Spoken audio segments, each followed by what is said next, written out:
Ladies and gentlemen, welcome to the second edition of the New American Vision Dick Measuring Contest. Tonight, I am your host and moderator, Joshua Vandenord.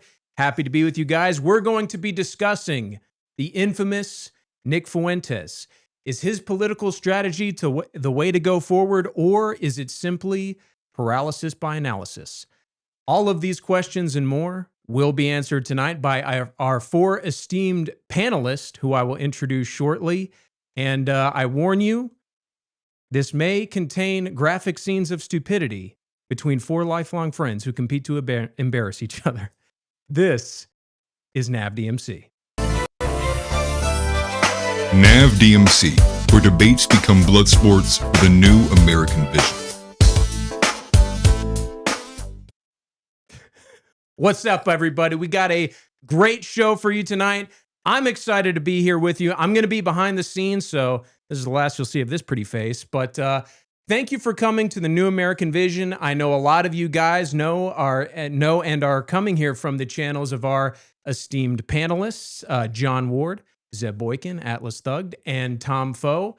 But tonight, if you're not already, please subscribe to the New American Vision, where we post all sorts of content. That's where Groyper Report is, the circuit, factions, one day.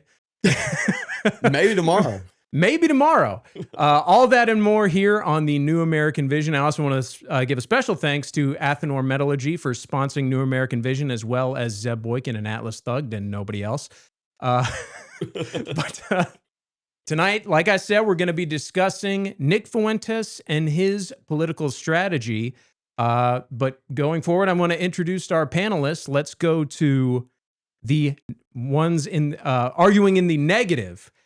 We have John Ward over here, the professional chain smoker and chuck wrangler, joined, of course, by the Confederate too legit to quit, Zeb Boykin. Can I, 1 second before we jump in, before you go on, I completely forgot why we named this NAV DMC until you said it a second ago. I completely forgot, but this is a dick measuring contest. Thank you, Josh. Absolutely. And arguing in the affirmative for Nick Fuentes, we have Tom Foe, the chicken who could use a good licking, and Atlas Thugged, the Albanian god who holds Groyper Report on his shoulders. Gentlemen, how are we all doing tonight? Wonderful, doing dude. great. We're doing good. I thought you were going to go to all four. Less Jewish We than can go you, to all four real Josh. quick. What was that? Oh, I'm sorry. What, huh? What? Good. I'm excellent. Now it's a New American Vision production. What was that, John? I said I'm doing less Jewish than you. I was assuming you were. That was a question of how Jewish we were doing. I can't help my filthy blood, John. 12%. But huh? all right, so basically, all right, you can come back to me. Go for it. Okay. Tonight, essentially how this is going to run is we're going to give 10 minutes to those arguing in the affirmative, which is Tom Foe and Atlas Thugged. They will be rebutted by Zeb Boykin and John Ward, which we will then go to another 10 minutes for the opposition to respond, and then we will revert once more, and then open it up to general discussion. So it should be a good hour, 2-hour long show. We will, of course, open it up to super chats. Super chats will get preference, but we will generally open it up to comments as well. So with that being said, let's go to those arguing in the affirmative, Atlas Thugged and Tom Foe. 10 All minutes right. starts You now, wanna start, gentlemen. Tom? Okay. So the main reasons why I guess we're for Nick's current strategy with, voting Democrat in 26, it's primarily just to kind of weaken the GOP. Like at this point in time, with everything we've had over the past 10 years, it's pretty obvious that the path the GOP is leading us down is a path that's just a complete betrayal of all the reasons we supported Trump to begin with.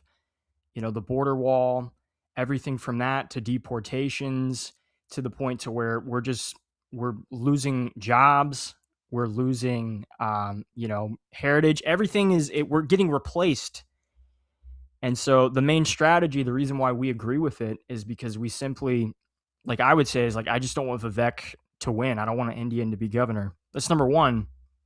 But number two, it's because we need to kind of like gridlock and check the Republicans, because going forward, like all they're going to be doing is just pursuing more, amnesty for the immigrants. We're not getting deportations. We're not getting any of the promises met. So there has to come a point to where we just kind of do something that might be a little, it might be a little bit of like a wild card. It might be a little ambitious, but there has to be some type of radical change in the course we're going. And if we just keep, supporting this, it's going to lead to more, essentially just more struggle down the road. And there's not going to be a way you can kind of just control the decline with all the problems that we have. And this administration, they've not been hiding the fact that they're going to start supporting immigrants more and more. The GOP is going to start shifting their support to, Hispanic voters in the coming future. And that's one of the reasons why in 2028, they're going to be running with like either Marco Rubio or Vance. And if we don't do something now to kind of deter that and to possibly open it up to where there's a primary to where we could get somebody else, we're going to be stuck with one of those two. I personally think it's going to be Rubio, because they're just going to use him as a way to appeal to the Hispanic voters. But I mean, that's what I would say. It's like at this point in time, if we do nothing and if we just go along with what they want us to, we're just going to be left out in the cold even more than we already are. Yeah. And if I was to add on top of that, I guess maybe to be a bit more specific on some of this, one of the items that I would definitely open up and say one of the items of success would be that we really want to get to try to emulate and mirror the pathway that Donald Trump had to winning and ultimately becoming the president for the 2 terms that he did serve. And so many people might remember during the primaries of like 2015, 2016, how wide open it was. I think it was like 16 different candidates were all, vying to be the Republican nominee at that point. And the only reason he was able to actually get to that point was because the GOP had been weakened and absolutely crushed. And so part of this actually came off the back of the fact that Obama won back-to-back terms. Going into 2012 was when you have the Tea Party kind of, growing up and kind of making themselves vocal, ultimately to rather quickly get absorbed by the GOP once again. But it was in that wide open primary that you had the ability to have insurgents, you had the ability for smaller armies, smaller pushes, smaller demographics to be able to actually affect change in those primaries. And so Donald Trump, taking advantage of that, was one of 16 until he was, one of one. And the only way that you can really get that is by crushing the GOP, is by forcing the GOP to lose. So Tom mentioned it in the beginning as well, this concept of gridlocking the right or the Democrats and the Republicans. If the Democrats more than likely will get the House if we do vote for them in the midterms, and it's looking like that way anyways, even without our involvement. So you gridlock the Congress, make it so that the administration ultimately is kind of stuck, not able to do much. Ultimately, they're not doing much anyways, but it makes it so the Democrats can kind of stick in and force things not to happen. But furthermore, from there, it opens up the GOP to getting exposed in more investigations, in oversight committees, and other committees at large that actually also apply pressure on the GOP for other elements, even if it's outside of policy, even if it's some kind of scandal or some other person or some kind of corruption, whether it's Christie, Nome, et cetera, et cetera. Because the kind of end goal going towards 2028 is to weaken Rubio and Vance enough that other primary contenders feel it's a viable chance for them to step in, so we have options on the right wing. But we can't get that if we allow the GOP to maintain its kind of winning stance or its kind of overall prominence through 28, because at that point, ultimately, it will be are you going to vote for Vance or vote for Rubio? And we're still left outside of that. And the overall action of this actually strikes at the heart of the inertia that is the lesser of two evils, which is this concept, and it's a proxy of the fact that we do have a two-party voting system. So it's one or the other. And this presents an option outside of that. It breaks open the taboo of moving away from that. And so I would say that's kind of a start for an opening argument. And I think if successful, it does pave the way for future paths for, breaking down the kind of hegemonic power that the party in power has. Yeah, I mean, that's pretty much verbatim. That's like exactly why we're attempting this strategy. And like what Atlas said, I mean, it's kind of going to happen regardless if we're involved or not. There's a better chance if we are involved, but this administration has left like a very bad impression in most normies. Like they don't see this as a winning administration, and most people are just either not going to vote or they're going to vote against Republicans in the midterms and then eventually in the election. And that's like another thing to be said. If we get stuck with Vance and Rubio in 2028, do you really think Vance is going to win? Most people don't like Vance at all. Most people who even support MAGA and Trump don't like Vance. And that's why I'm saying, like, if it's between those two, I guarantee you it's going to be Rubio. And if they use Rubio, it's not going to be to appeal to heritage Americans, white Americans. Like, this is a party that has accepted the idea that an immigrant that becomes an American citizen and gets a green card after 5 seconds has just as much of a birthright or a, an ability to dictate what happens to this country as somebody who has a lineage that's been here for 300 years. Like they already don't even view Americans the same way that most of us do. And that's why I think it will be Rubio, and they'll just keep, slowly pushing towards, favoring Hispanics, favoring Indians. And that's another reason why you want Vivek to lose, because if he wins, it's going to be a signal towards those groups that, hey, you know what, we can keep pushing for more of these anchor babies to win elections, to gain power. And it's just not good. Palantir's not good. The little tech connections are not good with Vance. And then with Rubio, if you get stuck with him, and that's to even say if they'll even win, because there's a chance that enough people are just upset with the way this administration has handled Epstein with immigrations, whether you think they were too hardcore or they weren't hardcore enough. It's like, this isn't a winning strategy altogether. You have 2 minutes, guys. Okay. And so we have to attempt to try and do something different. And if we keep going down this way, even if they do win, it's not going to lead to anything better for us. So that's really what this is. Yeah, and it's going to be getting, Republicans off, or forgive me, it's getting white men off of the Republican plantation. And so you also, and even more specifically to the actual success of what we're looking at, not inside a vacuum or hypothetically, but what we're actually looking at. And one of those pre-existing conditions to take advantage of is the fact that the voter turnout is already miserably low. Even in the previous election, the greatest election of our lifetime still turned out less than half the country. I believe it was somewhere between 48 and 49% of people came out to actually vote for what was considered supposedly, life or death for this country. And not more, the majority of the country didn't even care. On top of that, what we already have happening is you already have the Iran war, you have the betrayal in the Epstein files, you have the betrayal here and there, mass deportations isn't happening. So you already have a kind of suppressed enthusiasm from the voter base going into the midterms. And so when you take advantage of that, and on top of that, take advantage of it and other, low turnout midterm votes, 30 seconds, where a 5 to 10% suppression via Groyper infiltration can actually really swing it around. And so I would also add on top of that too, burn it all to the ground is much more psychologically galvanizing than the, hold your nose and go vote. And so I think there's a lot of supplemental arguments that actually will aid in the actual strategic favor of putting this forward into motion. All right, solid start for everybody. We're going to go ahead and get right into the rebuttal from John Ward and Zeb Boykin. Gentlemen, you have 10 minutes. John, I'm going to go ahead and let you kick it off. Yeah, I know you're going first. Go ahead.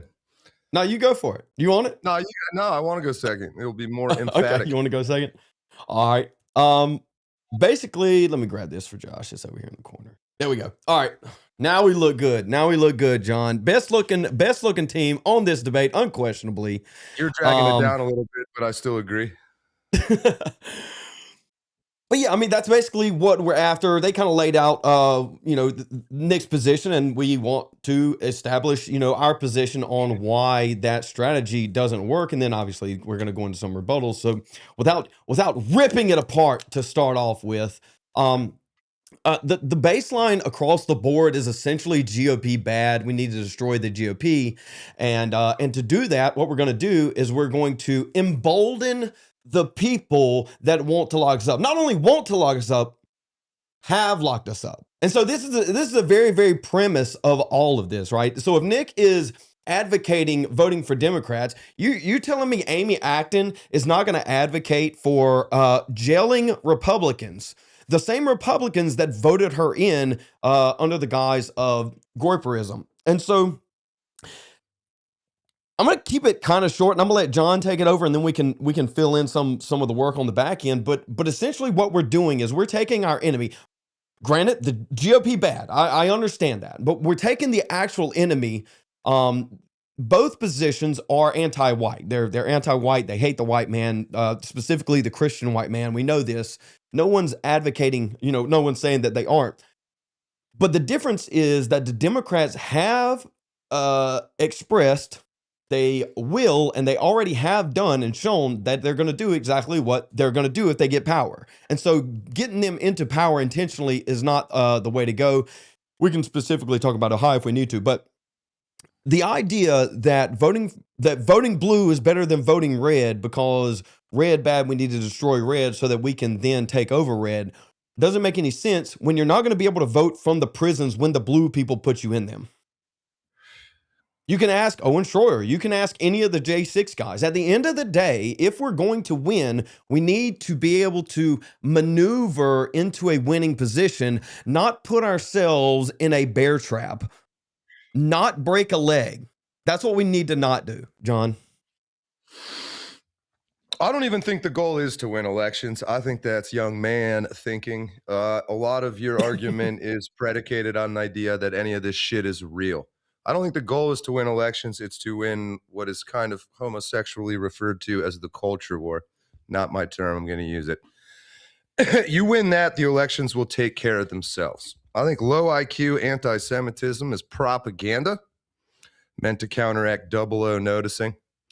Fuente's position is what I would call a play in what in game theory is what's called negative partisanship. And I think that is the main problem for the ruling class, whatever you want to call that.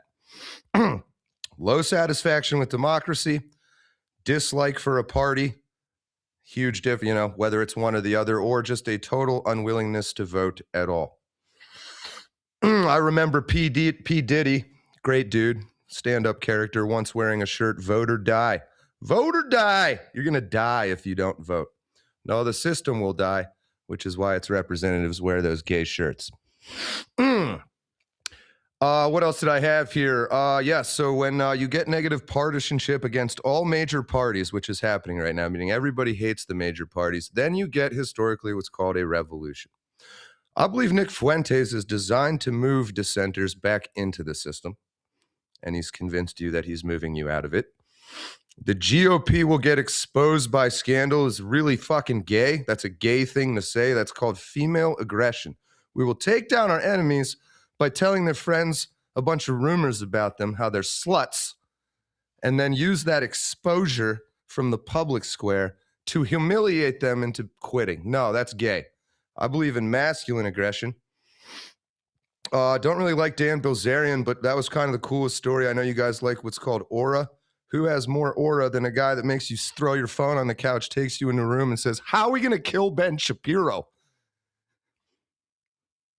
Pretty legit. I mean, John, this is what was it? GTA 5. If we're running GTA 5, I think Nick would be on board. But in real life, we back down. But I want to hit on the de-escalation, because I've talked about this a lot before, and I've been on this train for a very long time. Me and Josh have even had debates on this specific topic on this channel itself, if you want to check that out. But this idea is to not have revolution. I think it's an idea to just keep kicking the can down the road. It's to not have anything. And he's even expressed this himself. I can't remember if it was on one of his shows or maybe even on Crowder earlier today, but where he's talking about we don't need to be violent. Violence is not the answer. It's never the answer. That's not the words he uses, but that's essentially what he said.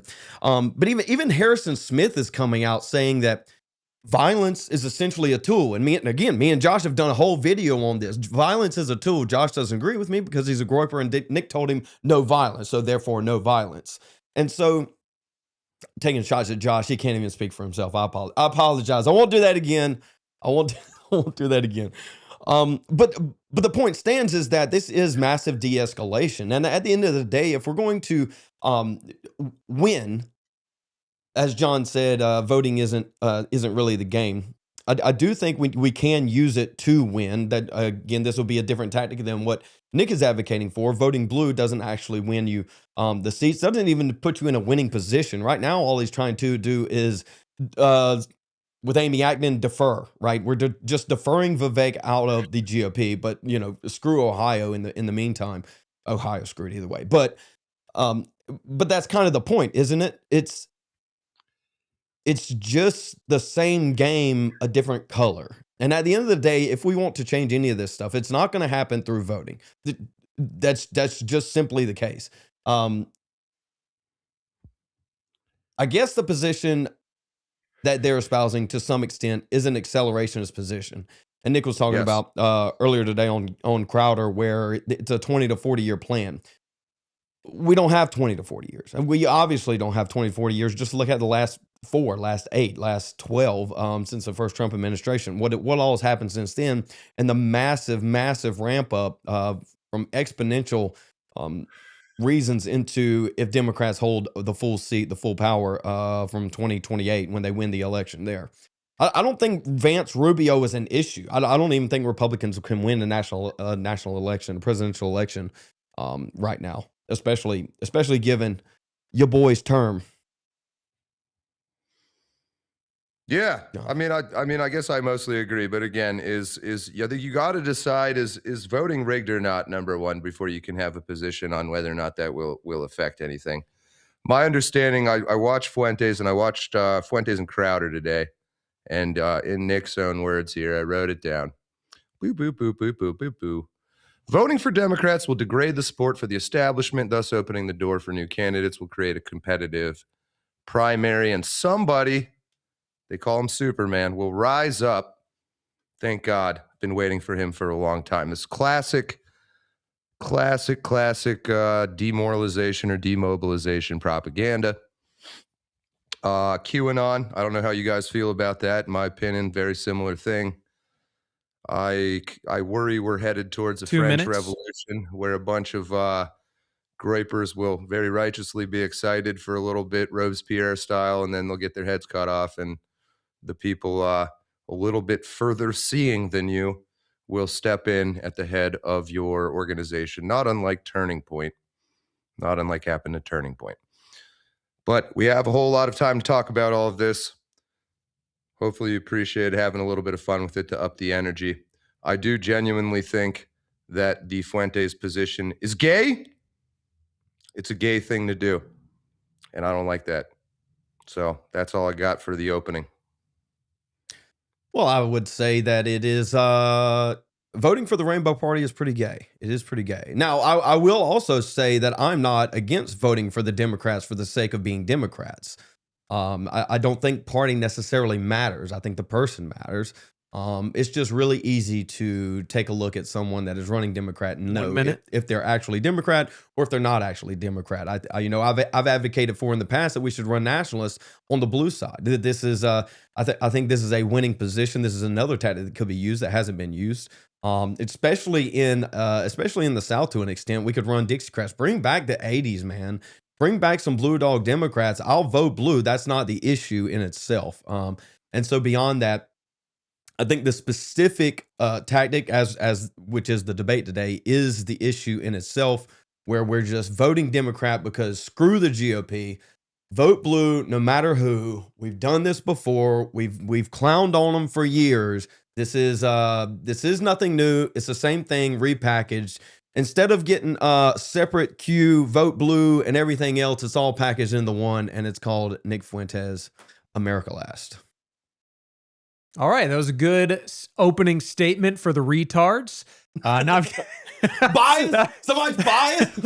no, I'm kidding. I am not. Hey, I'm not channeling my inner black female judge today. We are being unbiased, or at least I'm being unbiased today as much as I can. But with that being said, I am going to throw it back on to Atlas, Thugged, and Tom Foe. You guys have 3 hours. Proceed.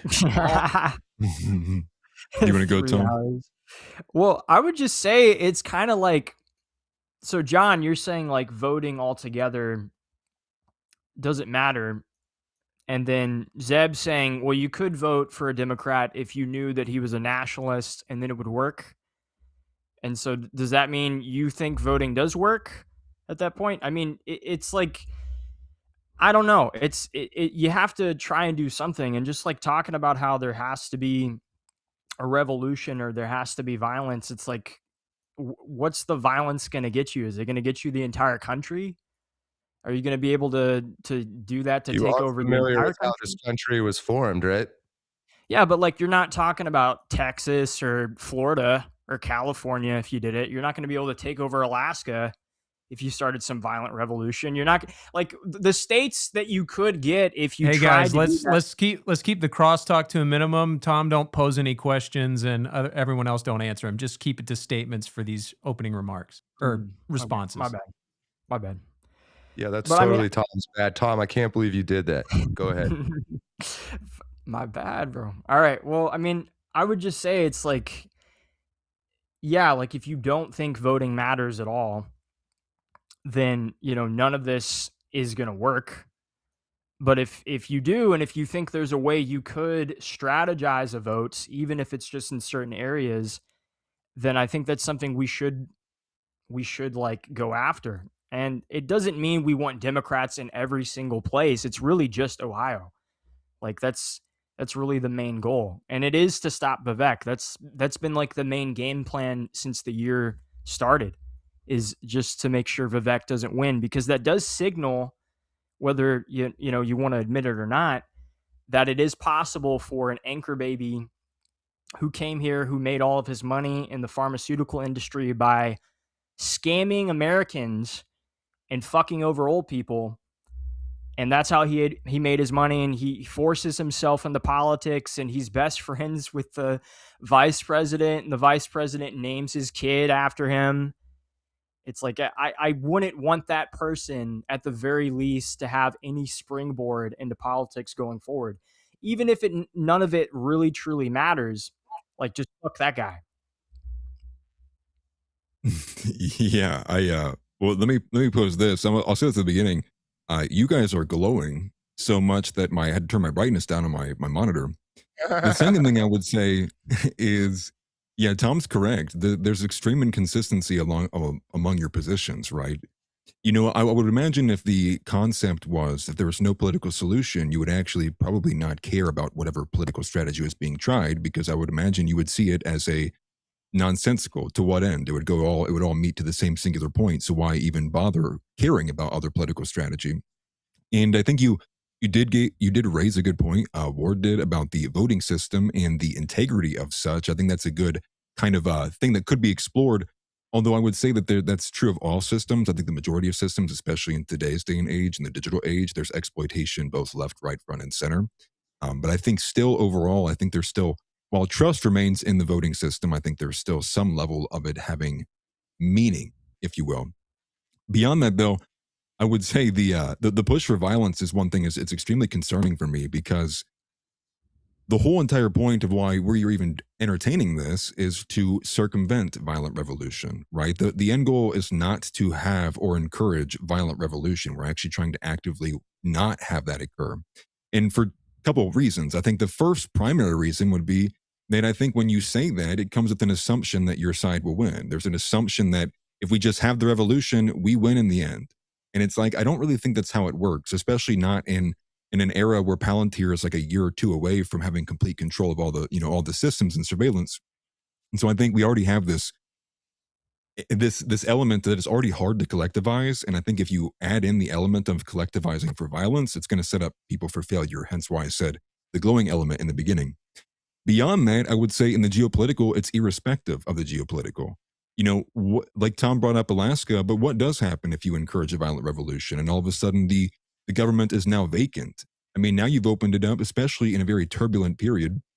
I mean, how many missile defense systems do we have left? Like none. And what would that open it up to? China, Russia, other countries that are eyeing and obviously keeping their eyes on the ball of what they would have to gain from a weakened federal of the United States of America. This is why I'm actually very heavily against the balkanization.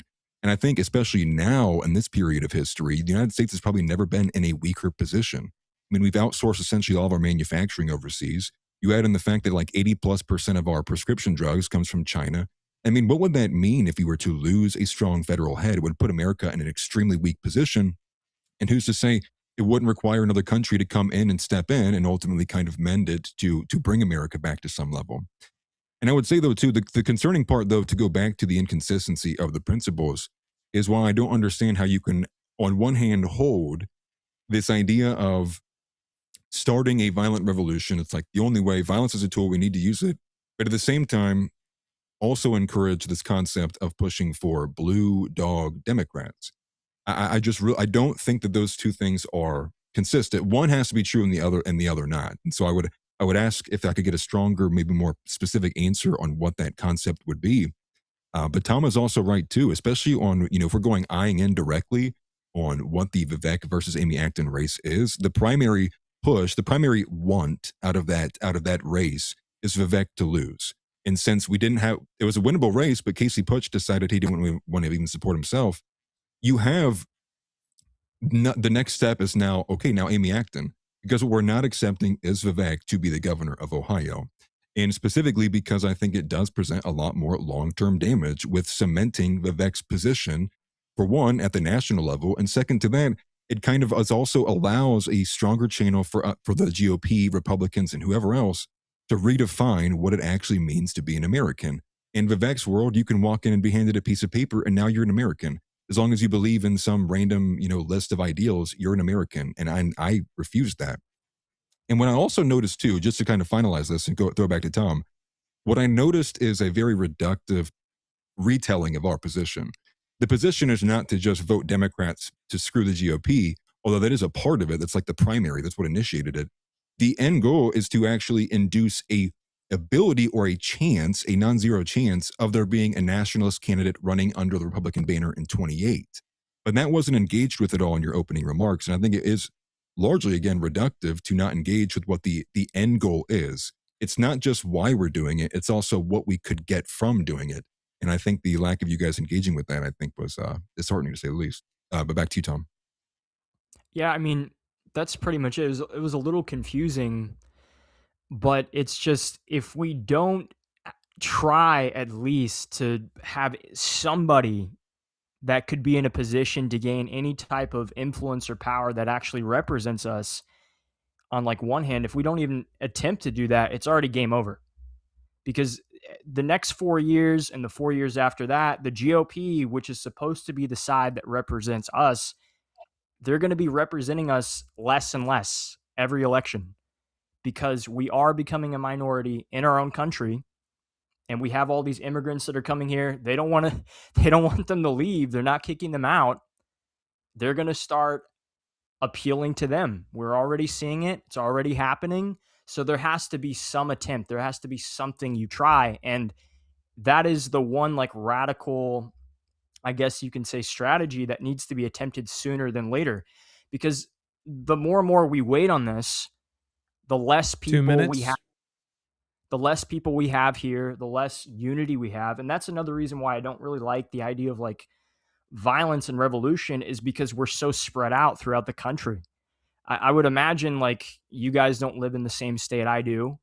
And I mean, it's like, depending on most states, whites are already a minority in a majority of them.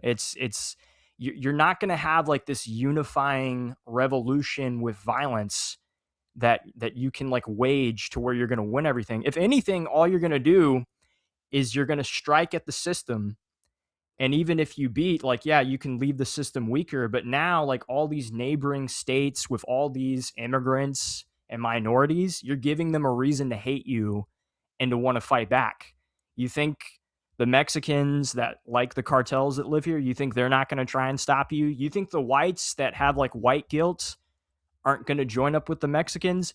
You think the whites that, you know, don't have white guilt but don't really see race, they 1 believe minute. the melting pot, they believe all the melting pot bullshit, you don't think they're going to join up against you either? Like, I don't think the numbers are there to have like an actual unified revolution that works in your favor. And I think you're just kind of like dooming whatever coalition or group you're a part of to just exist in like a third world shithole. And I mean, maybe we get that either way, but I don't think violence prevents that. I think it makes it worse. I think a lot of people are just going to needlessly die. And as a Christian, I'm opposed to that. And I don't think it would be winnable. And I mean, that's...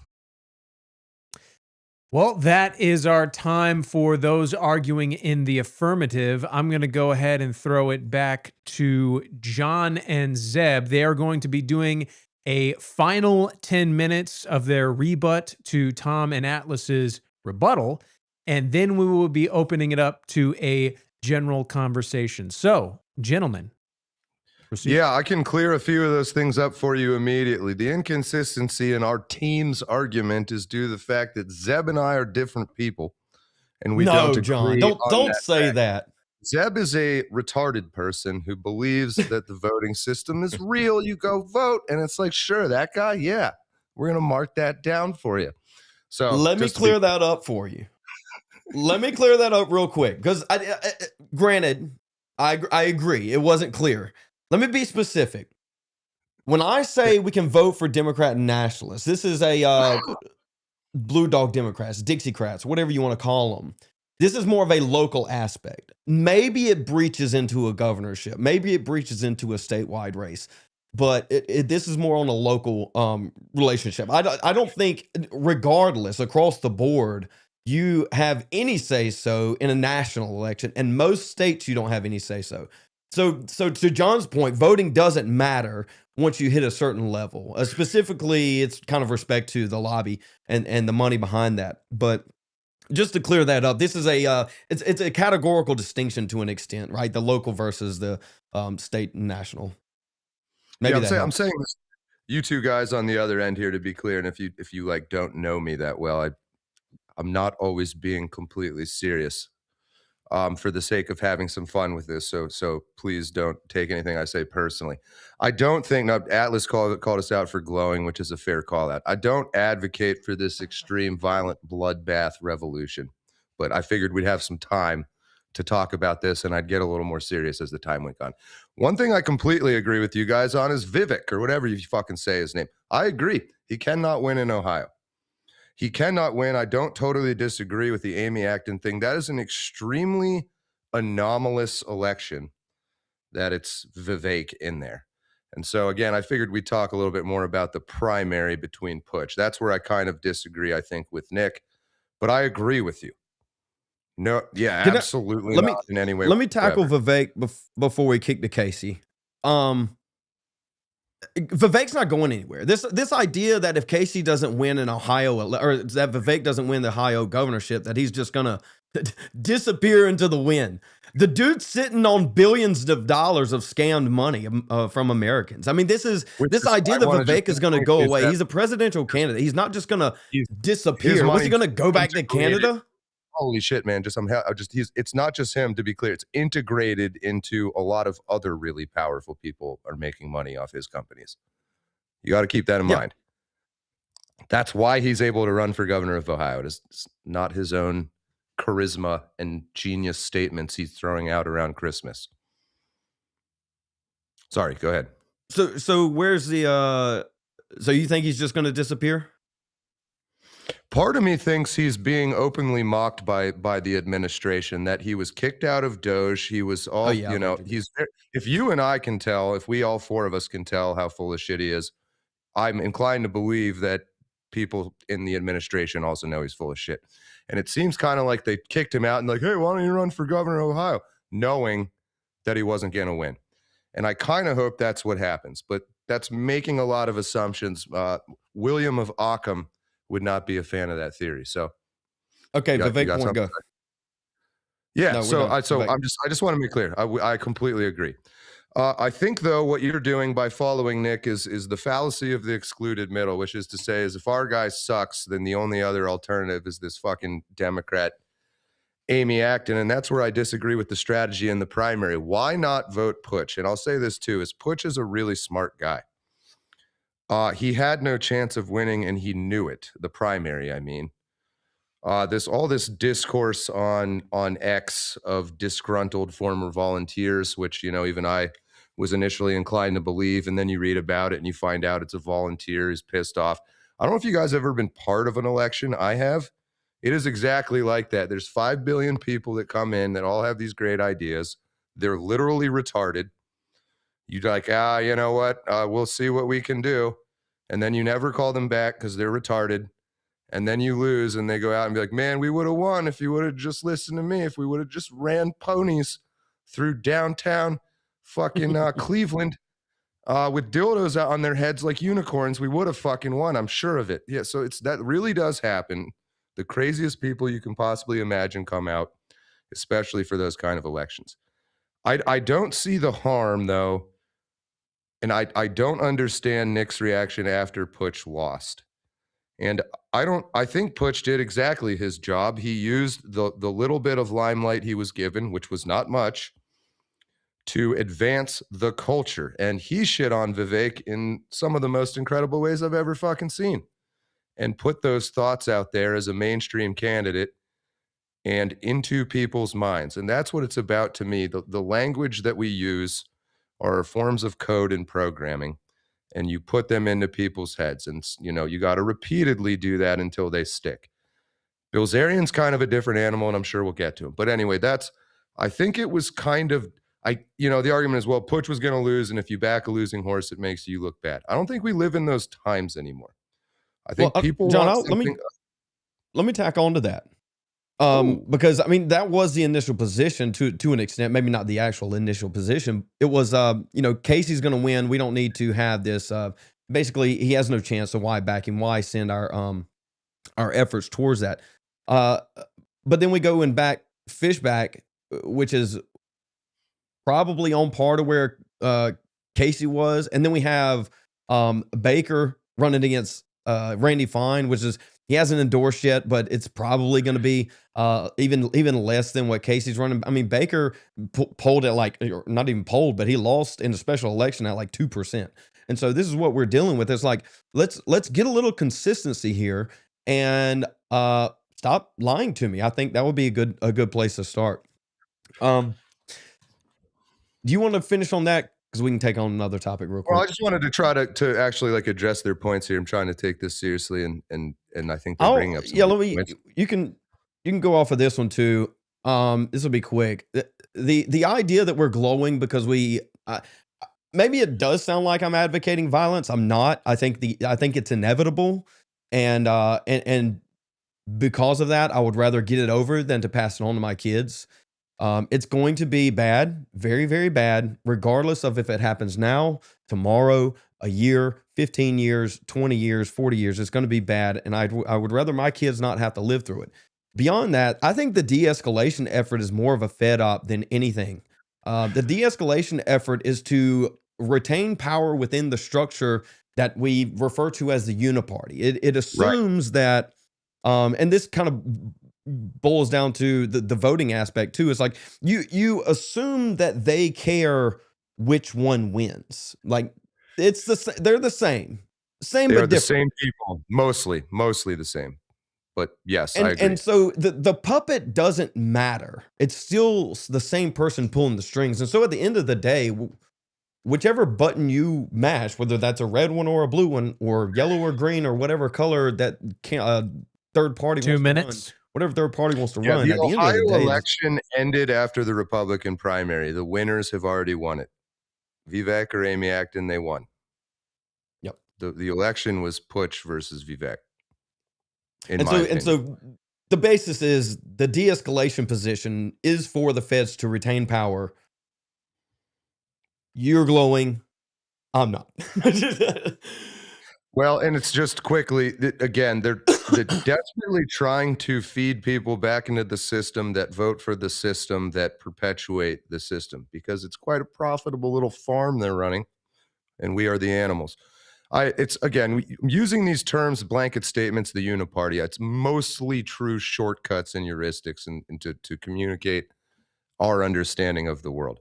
But again, we've seen this before. I'd encourage you to keep in mind that Zeb and I have no interest and would profit in no way whatsoever from lying to you guys 1 minute. or fucking with you in some way or anything like that. And I want to keep, and I know that's true of you for us as well. So I know you believe what you're saying. We have seen this before. This kind of demobilization happens in war too. You put out propaganda, the army's amassing, and right in the perfect spot where you want to do something, so you try to put out some propaganda to get them to go somewhere else. I feel like that's what's happening. Just quickly, running a nationalist candidate, we're going to lose the chance. Trump was a nationalist candidate in 2016, 10 years ago, and he won. It's time. I think it's soon enough. I don't think we need to wait. But mean tweets, John. But mean tweets. I think Casey embodied a lot of that. But real quick before Josh cuts me off. Your minorities and people with white guilt hating us? I don't care is my answer to that. I don't care about any of that. 10 seconds, Zeb. 10 seconds. We talk about unified revolution. We're not going to have the numbers to have a revolution. I would argue that you don't even have the numbers to gather a voting bloc to make a difference. So, same. All righty then. That was good. You sound like a car salesman.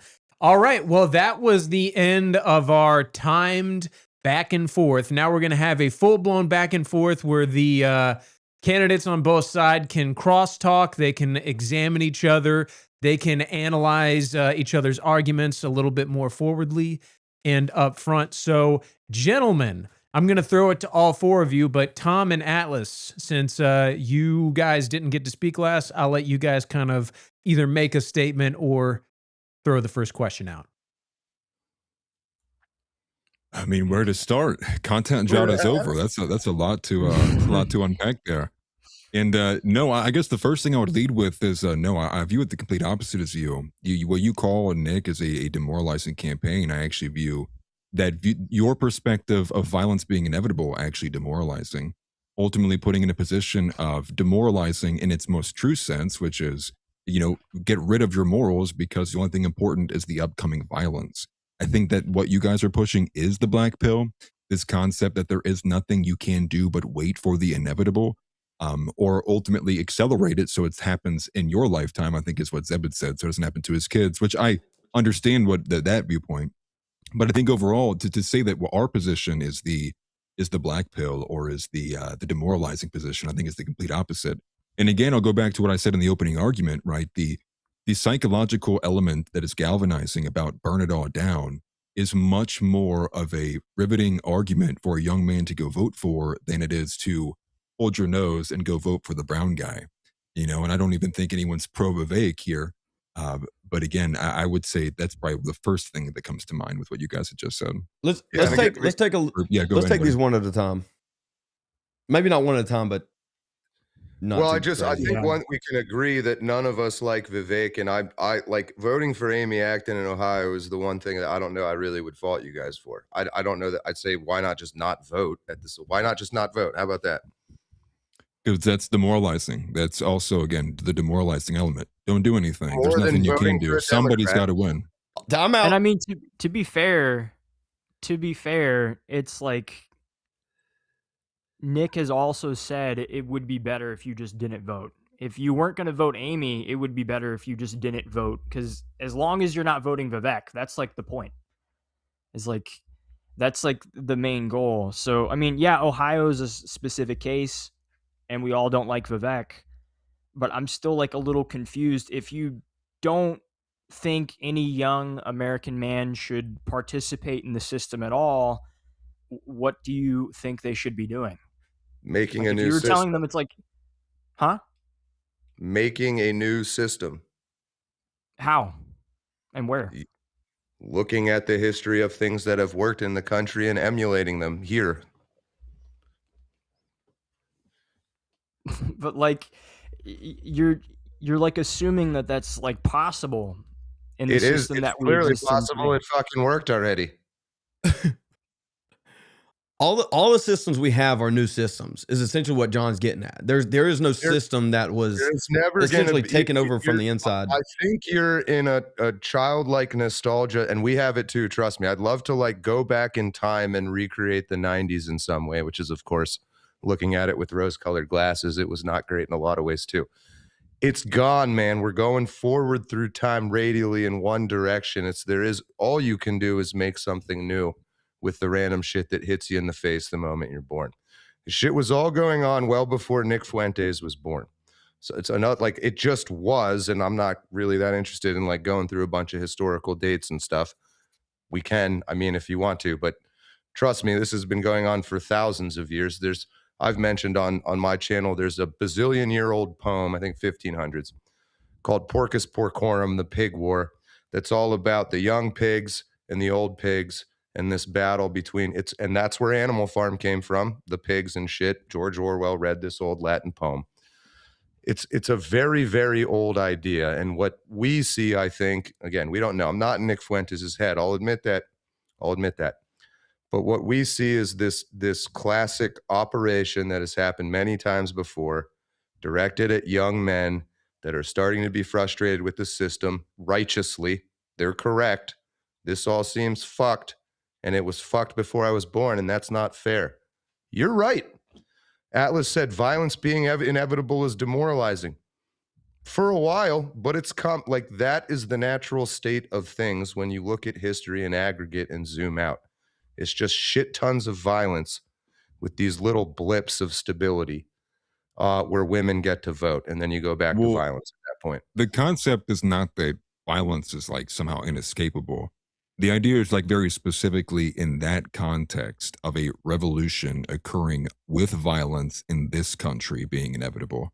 Obviously, things are going to happen over time. I mean, like there could be some kind of another J6 down the road that may occur, something along those elements. Then things happen naturally.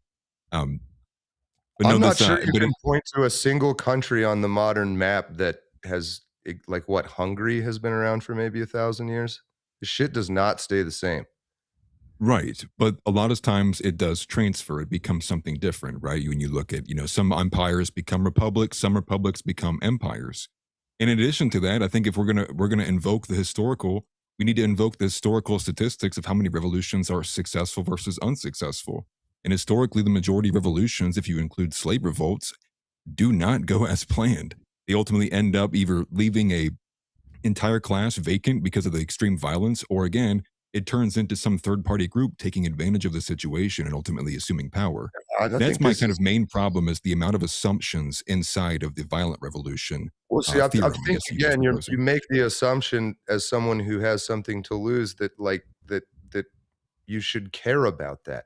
That's precisely what makes it the spiritually correct thing to do, is how much is at stake. And again, to be clear, is we're not saying go pick up a double-sided fucking battle axe and a wooden shield and go fucking launch yourself off, the top of a building in DC. They're just saying that to be funny. This idea that violence bad, masculine energy bad, use relational aggression, use character, that's all woman shit. It just really is. I don't know how else to say it. I'm not personally insulting anybody, but it seems that like doesn't work. That I know doesn't work. It seems like the sticking point here is the question of is there a political solution, or is violence inevitable, or is there any anything on the other end of the violence, or revolution, or whatever you want to call it?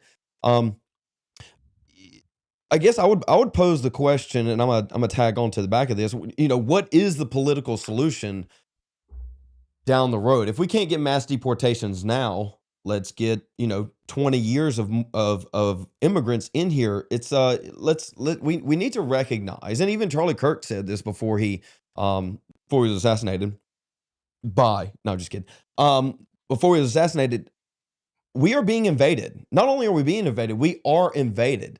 this Americans are a minority in our country, and so I'm not even advocating overthrowing the government. I'm just saying that the violence is coming. I mean, just look at the Summer of Love, like mostly peaceful.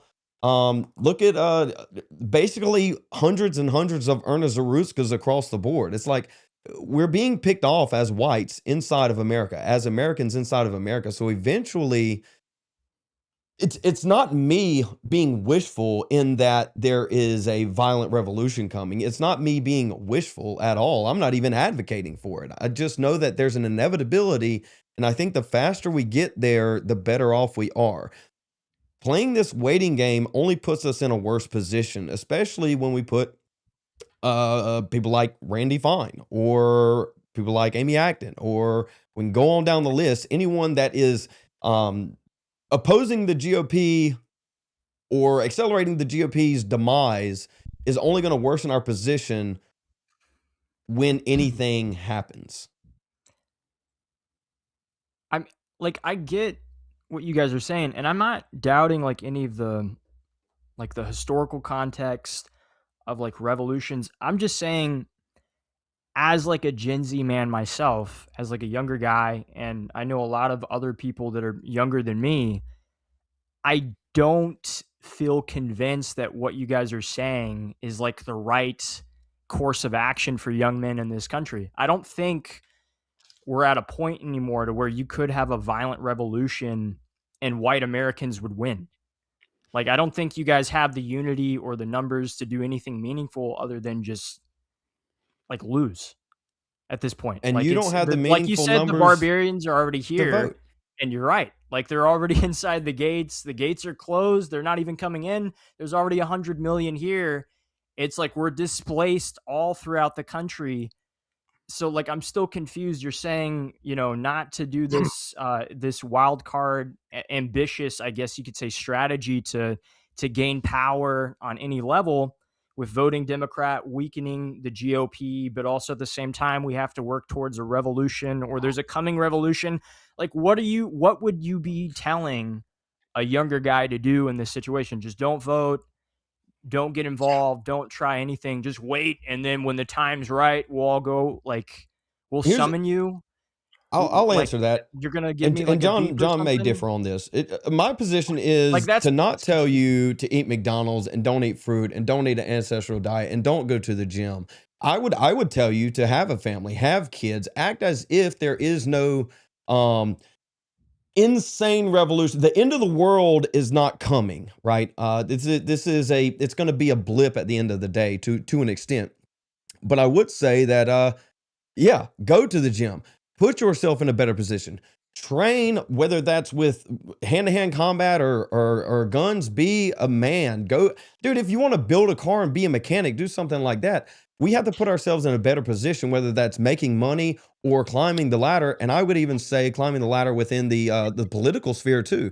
I don't advocate against that at all. Yeah. This is Nick's argument. To be elite human capital, you're proposing everything that he says.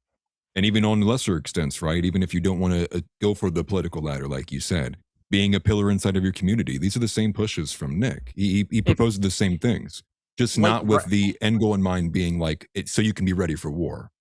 Literally, like, right after Charlie Kirk got assassinated and Nick did his stream, that was like what he said. He said, you need to become a Swiss Army knife.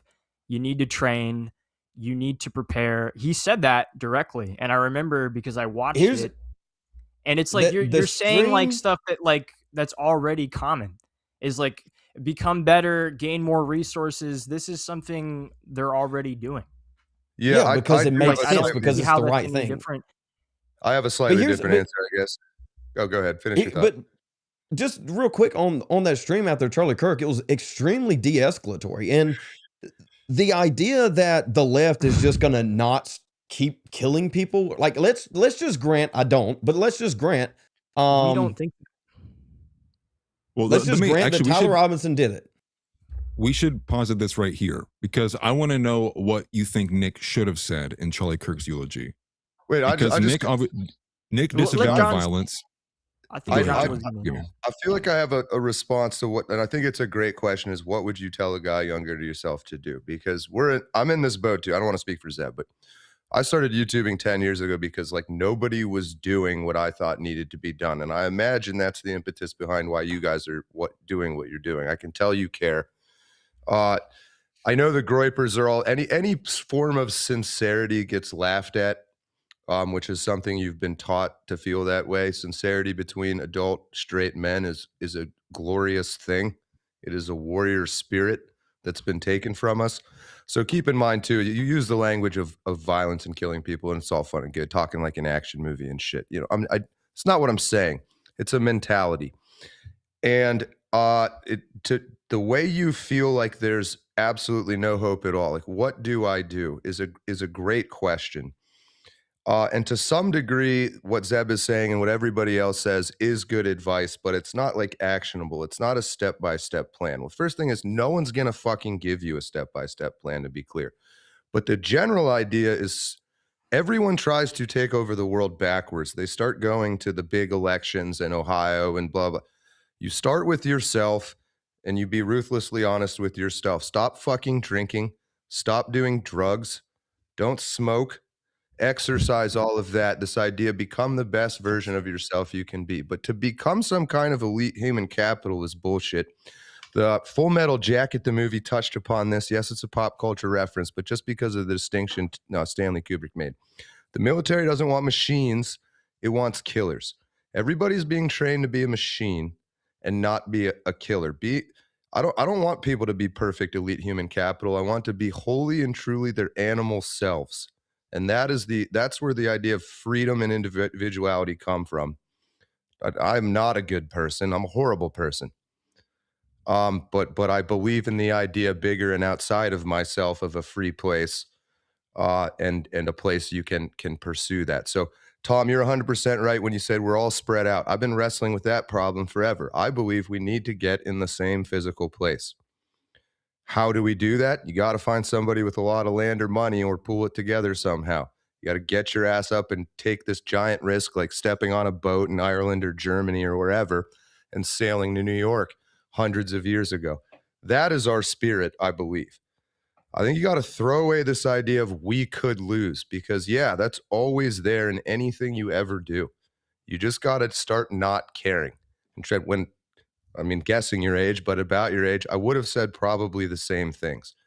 This isn't some like emotional, violent outburst because we have no chance left. It's what I truly believe is the only way forward, is to remember that we're not machines, and that this isn't going to be assembled like some sort of machine code.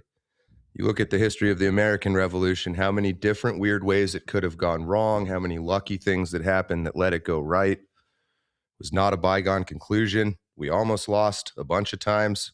We had to go back again, right, and do it again in the 1800s. And we're still doing it now. And now it's not just Britain fucking with us, it's China and everybody else too. It's worse than ever.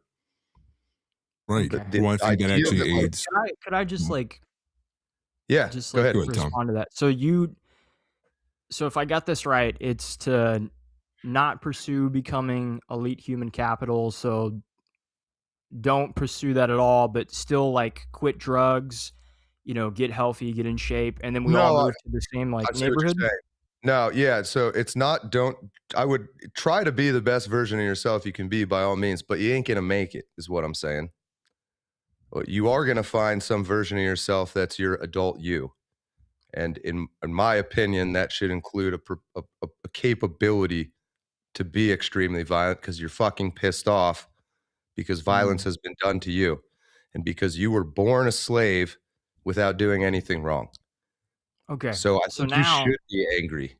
So, yeah, I mean, I am. But now, let's say I'm a young white man, and it's like I hear you say that, and I don't live in the state that all the white people are moving to, and I just don't want to do that because I have family and like responsibilities somewhere else, and I'm not going to just uproot myself and abandon them to go there. So what then? Do I just not pursue anything better? Do I not like vote? Yeah, Do you you, not? I, Because that's I like the just, problem is like you guys are saying there's no step-by-step plan. It's like we need to just do this. We need to all move here. We need to just like focus on like working out. And it's like, yeah, that's great. But it's like, first of all, not everyone's going to do that. You can't convince everybody, even people who agree with you. You can't convince all of them to even like commit to that plan. I mean, I Like, would how is that say, any different than like when y'all say that what Nick's trying to do has no plan and there's no rhyme or reason? It's like I could say the same thing about what you guys are doing, but at least with Nick, there's like a strategy that's laid out that at least resonates with me. You know, like that's kind of like the problem. It's like a little confusing with what well, I you would, guys are yeah, saying. It's just very well like, said. I vague. would, it's well said. I would say you answered your own question, is that you're choosing short-term comforts over, at risking long-term success. Trust me too, is like, I'd much rather be doing some day job without having to think. But this leads to you having kids that have some day job and have to think even a little bit less, and they have kids and they have day jobs and they have to think a little bit less. Human beings were not meant to be part of this system that exists now. You're not supposed to fucking get up and go to some hourly job. You're not supposed to be paying all these fucking bills and insurance and shit like that. Now, I know you're going to say, like, well, we can't do that overnight. I get that. But before anything else, the most fundamental thing to changing the system we're in is remembering that we're fucking human beings. And this is bullshit. It's fucking bullshit. Now, a lot of people in the American Revolution made the choice that you're making to stay with their friends and family and sit. The guys that made it happen, most of them's names you've never heard.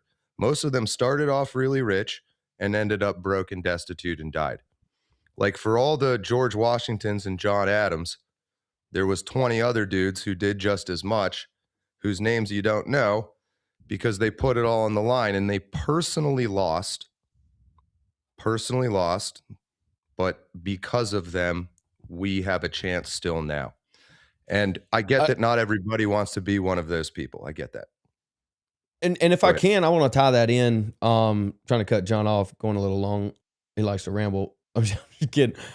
It's good. It's good information, and I largely agree with all of it. But to kind of tie that in, right? John's talking about this short term loss, right? This is kind of the case we made with Casey, right? It's a loss that moves the needle. I think even the animosity or the Fed jacketing, whatever, with across the board, the low IQ, anti-Semitism accusation, everything with Dan Bilzerian, even just Dan Bilzerian running against Randy Fine is going to move the needle in a way. It is. He's probably going to lose more than likely. What's the name? Aaron Baker's going to lose. Fishback's going to lose. All these people are going to lose. It's just the nature of the system. But at least it moves the needle in a direction so that we, if there is some possibility of, and I would again pose the question of what is the political solution? Like what is the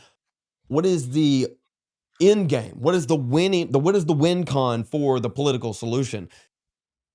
At least pushing these guys moves the needle in the direction, just like even with JD Vance in 2020 running with Donald Trump, the rhetoric at least moved the needle in a nationalistic direction. Now we're probably not going to get that. 2024. So we're probably not going to get that in 28 with Rubio and Vance, but at least, Tom Homan, Stephen Miller, all of these guys that were very nationalistic on the at least right after the election, maybe the first 2-3 months, it moved the needle when we go to what we call the cultural war, as John mentioned earlier. And I would just like to know what even the possibility of a political solution is. Like, what is the win con? How do you win?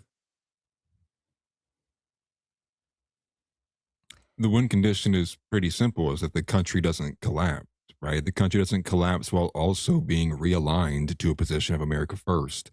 I like to think back to the speech from Joel Webbin, which was the 4 pillars.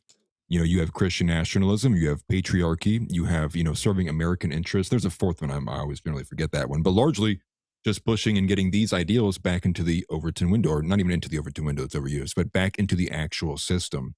And we've seen, despite even how disgustingly scammy the MAGA movement has become, the Overton window ultimately moved to the right, even with losses inside of it.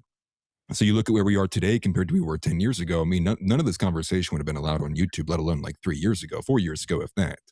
So there's obviously positives that come with that, even with the skin suiting that occurred. But the win condition is that we get our country back. I mean, I think when you look at America First United, I think and everything that's came back from that, and with since they can't have America First, what is their tagline now? Their tagline is now "Take America Back." That is their win condition. I believe that's an account that you follow from them. And so, what I would pose there is, I think there's also another element that I think is being heavily skipped over by both of you, which is, and I'll reference what John just said to Tom Foe. John brings up this, you got to stop thinking that you could lose. Well, it's not like this. It's like we're at a 50-50 odds, or that we even know what the odds are. I think you could ask anybody, and the odds would be ever in the favor of the centralized authority that has everything that we ultimately don't. And I always like to bring up the Walmart example. And this isn't meant to be offensive by any means, but I always think of, when we talk about revolution, I think of the men I see in the Walmarts that are near me when I'm going out and shopping. And I'm telling you, for the life of me, I cannot be convinced at all that there is a spirit of revolution among the men in this country, the ones that I see, at least not in any kind of meaningful number. And so when I see that, and I see it's kind of being glossed over like could lose, I mean, you're not only are you entertaining the idea of like just destroying America, you're entertaining the idea of just permanently destroying America, which is to say it doesn't even fall apart and become like some lessened republic or balkanize, but actively encouraging some kind of conflict that would open itself up to the geopolitical. That's where I'm like heavily against that, right? Inside of the federal and the geopolitical, because these actors are going to move. And I think it can't be missed just how much like America's been involved in war with Ukraine for how many years now? Now we have the Iran war. Lord knows how long that's going to go on. And it's being reported not like a couple weeks ago, you have JD Vance not trying to step on toes because he wants to know like actually how many missile defense systems America has left. There's also other elements in there. And so if you encourage some kind of conflict at a bad point too, even if it wasn't a bad point, it opens itself up for extreme vulnerabilities. And I think when you look at that, it's not a could lose. You even look at the American Revolution. It was unthinkable, even what they did in the American Revolution. Even the small percentage chance they had going against the largest navy in the entire world. It was a miracle it happened then with men who could toss us around like it was nothing, like on a random Tuesday. So you compare that in the digital age with the surveillance system, with the weakened quality of men, I really cannot see anything happening in that way. And to add on a point there too, I'm glad you invoked the Founding Fathers, because what happened to a lot of them?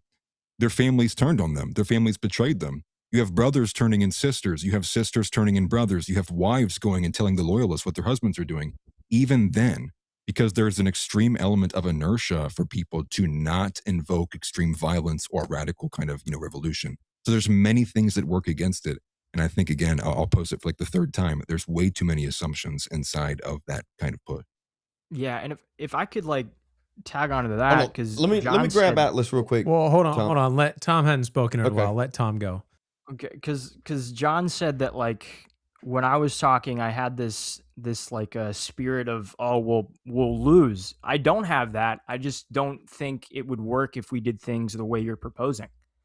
Because it's like, Atlas is saying he's walking around the city. He doesn't see the spirit, the fight in America. I don't see that either. I don't see that in my generation. I definitely don't see that in Gen Alpha. They're going to be more autistic than ever. It's like you're not going to get that. And it seems like you're kind of proposing like a more of like return to the land type of solution where we build like an institution somewhere that's safe. But all that's going to do is put a target on everyone's back. You still need people with power to protect you. You still need that. So I don't have like this spirit of that, like all hope is lost. I just think that we don't have to do things that way. And I don't think it has to lead to complete collapse. Like, I don't want that to happen because I know a lot of people would die. And it's not that I'm afraid of being uncomfortable. I mean, like, I'm not afraid of that at all. It's like you guys were talking about earlier, how if we vote for Democrats, they're going to start throwing us in prison for 4 years. And what's that going to feel like? I bet that would feel uncomfortable, right? I'm not afraid of prosecution or like of any of these people. But what's it going to look like if you abandon all institutions entirely and you just move into the middle of nowhere? You think they're not going to try and throw you in prison? You think when all the Indians that come over here and get elected on city councils and, you know, cut deals with governors and eventually become, you know, the president. You think they're not going to turn around and say, hey, look at all these white people over in this state. They all moved there. They're trying to build up some institution and spark a spirit of revolution. Let's do something about that. You don't think they're going to have any motives to, see, that's like the thing. It's like, it's a little confusing because it seems like both strategies have the possibility of like causing a lot of uncomfortable situations, but yours, it just seems like it's way worse. Like, it doesn't seem like it has a possibility of winning. And that's based off like my own, you know, anecdotal experiences. Maybe you guys know some stronger, tougher guys. I doubt Dan Bilzerian is one of them, because that guy's not, if you think he's a good example of it, you need to find a different example. All right. Yes, All right. and I would also add- let them answer, guys. Let Well, Zeb and John respond. I'm not advocating at I all for guess. running away and hiding. I think that's a terrible idea. I don't think that will work. That's this no different than staying local and taking a day job and putting your head in the sand. So to be clear, that's not what I'm saying. I want to fight. Number two, again, I'll emphasize, fucking hate Vivek Ramaswamy and Indians, and I want them out. Out. All of them. So like Yes. I agree with you. I agree with the premise you're saying. I agree when you walk around, there's no spirit of resistance in the eyes of any white Americans. This was written about once in a book called Mein Kampf. It was the exact state of Weimar, Germany. The exact quote I was trying to find, I couldn't quite find it, but something, today the German people has been beaten down, quite other world. Domestic life has lost all spirit, no longer has any faith. Not bringing up Hitler other than having a quick laugh at the name as we all smile at that name, as we've been conditioned to.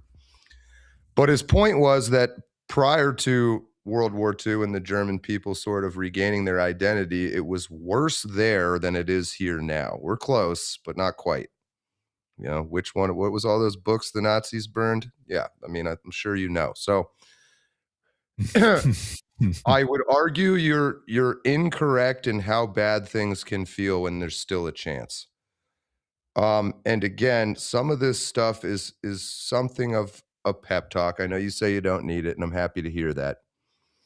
I don't care if there is a 0% chance of winning. I don't care if there's a negative 100% chance of winning. When I get lined up and the firing squad points at me, I'm going to take my dick and nuts out and try to flip them off before they shoot.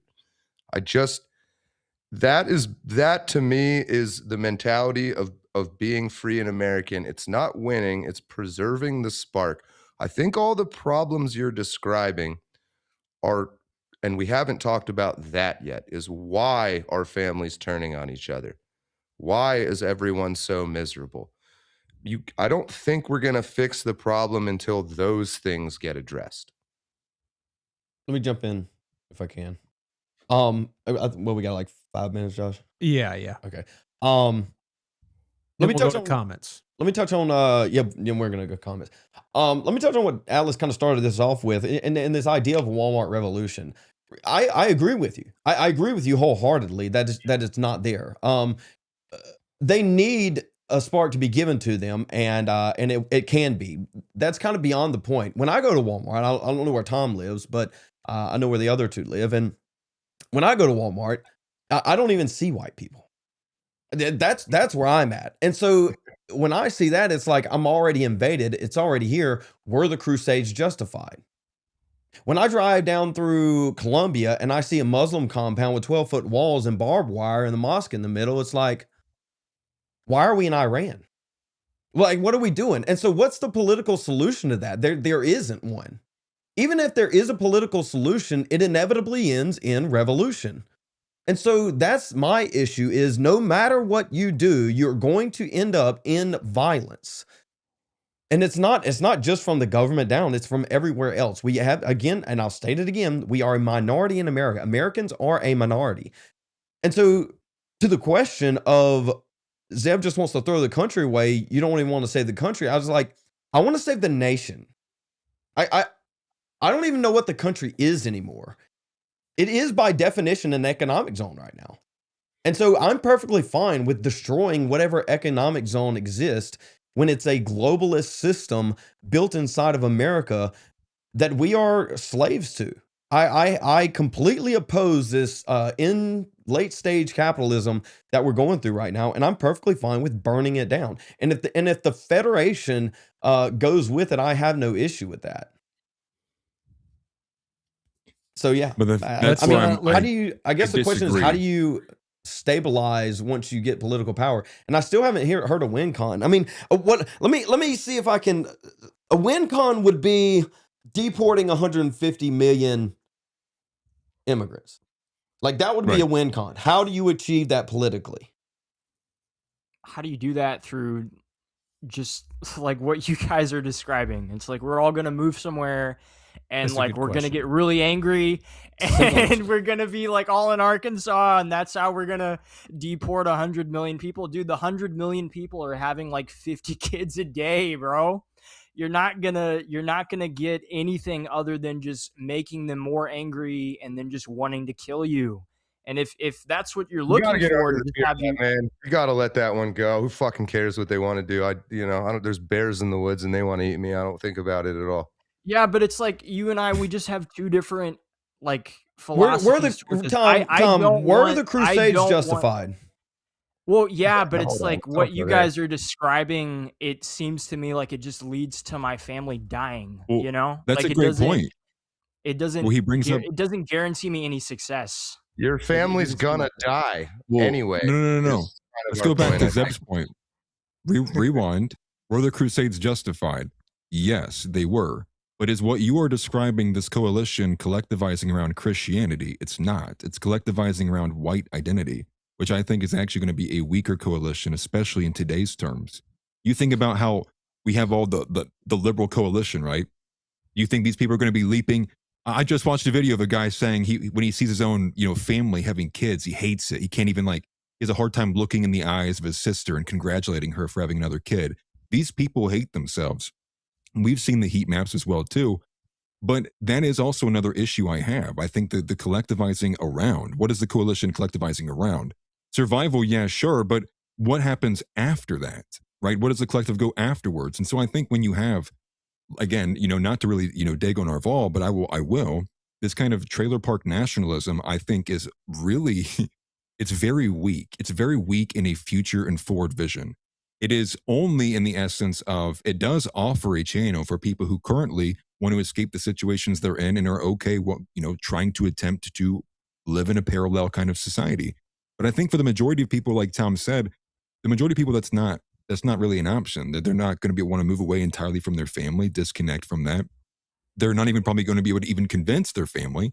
I think if you think of just the marital dynamics, how many husbands are going to be able to convince their wives to move to an all white for the purpose of being only around all white?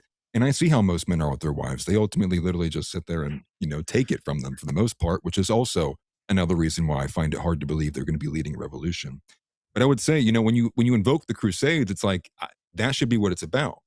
It should be about the collectivization around the values of Christ and Christianity, not only and explicitly just the white identity. Not to say I'm not pro-white, but it's also to go back and forth on this element of people keep pushing like civic nationalism. What's like, is it civic nationalism in a 90% plus white country? And you keep saying again, and not to, completely, spurg out here, but on the element of mass deportations, the 150 million, it's like we could have had those today. Why didn't they? It's because they didn't do it. They had no hunger to do it. Are you telling me that Iran can deport Indians by the busload in the middle of a war, but we can't? That's ridiculous. We definitely can. The problem is that the people who are in the positions to be able to do so have no desire to do so. We have all of the policies and legalities in place. You have the big beautiful bill was passed. How many billions of dollars did that funnel into being able to build a wall? And these are arguments that Crowder and Nick had earlier. It's not that we can't do them. It's the fact that the people we keep asking and voting for to get up to that podium is refusing to pull the lever that would give us what we want. And so I think where I would disagree heavily is what you pose. It's like this idea to get a win condition is so far away. And I would say it's not. We had somebody who was grazing the red button every couple of seconds. They're almost kind of like teasing it, playing around with it. they could have got the mass deportations that we needed to make an actual extreme, I would say marginal, maybe I agree. beyond there, statistical difference this election, but it didn't happen. And But it didn't I happen. think, And Right. this is the point. This is the point, though. It's gone beyond now. This is Donald Trump, and not fulfilling any deportations, essentially, has taken deportations off the table. The question of deportations is not even going to come into effect until another 8 years, probably. And so that's what we're Well- dealing with. It's not even that deportations we could have had it, but it was so close, man. We almost got it. Really, we'll get them next time, man. You know, the next guy we vote for is going to do it. And so when we're 40 years down the road and this iteration has happened another 10 times, we're going to be here with 300 million instead of 150. And so this is what we're dealing with. And the political solution is not there. It's just simply not there. well, I would even well, you argue pose that that what- as like, well, let me just add one more thing, John. Yeah, for yeah. me. When you Yep. pose like the extra, 40 years down the road, you view that as like that's impossible to overcome. Whereas beating, overcoming and overthrowing the government like isn't. I find that like a hard thing to to compare and hold at the same time.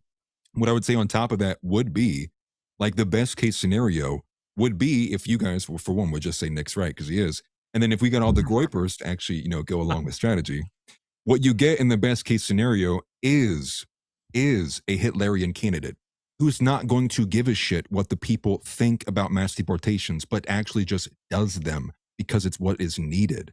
But we can't get that so long as we have so many people hanging on to the ideal of the lesser of two evils. Because the best case scenario is that the violence is done in a legal format, which is the mass deportations, which is 5 Mexicans in a clown car, you're all going. That would be the best case scenario, and in the legal parameter done with law enforcement agencies that we already have. And Lord knows we have like a bajillion 3-letter agencies. They could have done it. We can do it. The point is we have to get someone in office who will do it. That's kind of the crux of my argument there. That But go is ahead, John. Amy Acton. Oh yeah. All right. I want to give us about 5 more minutes to kind of wrap up in closing statements, and then we'll take super chats. At which Oh, I point had- I there had can a- still be I a little had bit a of cross section. Huh? I swear I had a good response here, but I decided to be a fucking asshole instead, and now I'm regretting it with my Amy Acton comment because you made some good points. Do you have any thoughts, Seb? It'll come back to me. No, Josh. Okay, it came keep back to going. me. I'll go ahead then. Then, So you're then let me saying comment. no, I got haven't it. commented I much got it. on Let John go. Let Yeah, John This go. is Yeah, this let is John in talk. response to you, and then I'll shut up and give it back to me. So I kind of would argue maybe we live in different worlds and see it a different way. I think what you're calling, I think you called trailer park nationalism or something like that. I get it. That was a wildly popular and winning platform from 2016 until literally now. And the thing that has turned people against the Republican Party and Trump, myself included to some degree, is not following through on it. I think the majority of people were all about that platform. I think the 2016 election was won by such a wildly large organic margin that there was not enough cheating in place to overturn it. That was figured out in 2020. We got Biden with 80 bajillion votes. What a winner. But I think Trump won that one too on the same get him the fuck out kind of mentality. And then he won in 2024 and then has proceeded to not quite do what we wanted, and we're not happy about that. And I think that is kind of what's giving rise to these influencer types that are all, in my opinion, funneling you all back into the system, into believing that it has some sort of value to you. I don't think it does. This whole like, well, I'd have to sacrifice my friends and family and what I was told when I was a kid I could grow up and be a fireman. I really don't know what to tell you about that. I wish it weren't that way. I wish it weren't that way. And you don't have to. In my opinion, if you don't sacrifice those things, or if some people don't, we're fucked. And so I've made the choice to sacrifice them. Nobody will remember me. Nobody will like me. I don't care. I feel like it's worth it. I'm also kind of in a position where like I don't have kids and shit, so it's, not being totally selfless and honorable or anything like that. And would I be doing this if I did have kids? Probably not. Probably not. So I'll be honest about that too. I don't necessarily, to you, Tom, especially, I don't think you should probably leave I think you should pursue the life that whatever it is inside your head that's alive is telling you to do. And I think that's probably going to be more of a safe version here as things go on. Things might get really fucking bad, or somebody might in your family might get killed by an illegal or something like that, and it might start to change your opinion. I'm glad that hasn't happened yet. But by all means, yeah, your loyalty, you yourself are at the center of the universe, quite literally in your perception. And then your family around that is your country. And that's where your primary loyalty lies. So again, it's like, yeah, I think you have an out. Nobody expects you to throw everything away for a bunch of people in 100 years where even if you fucking win, they won't care. And they'll go right back to being this way. It's the eternal spiritual battle. So I don't have a happy answer for you. Yeah, go ahead. Well, I don't need a happy answer. I just need an answer that's not like delusional. So, because the whole point of this debate was, why is Nick's strategy not the correct strategy? You're coming at it from this perspective that like none of it matters.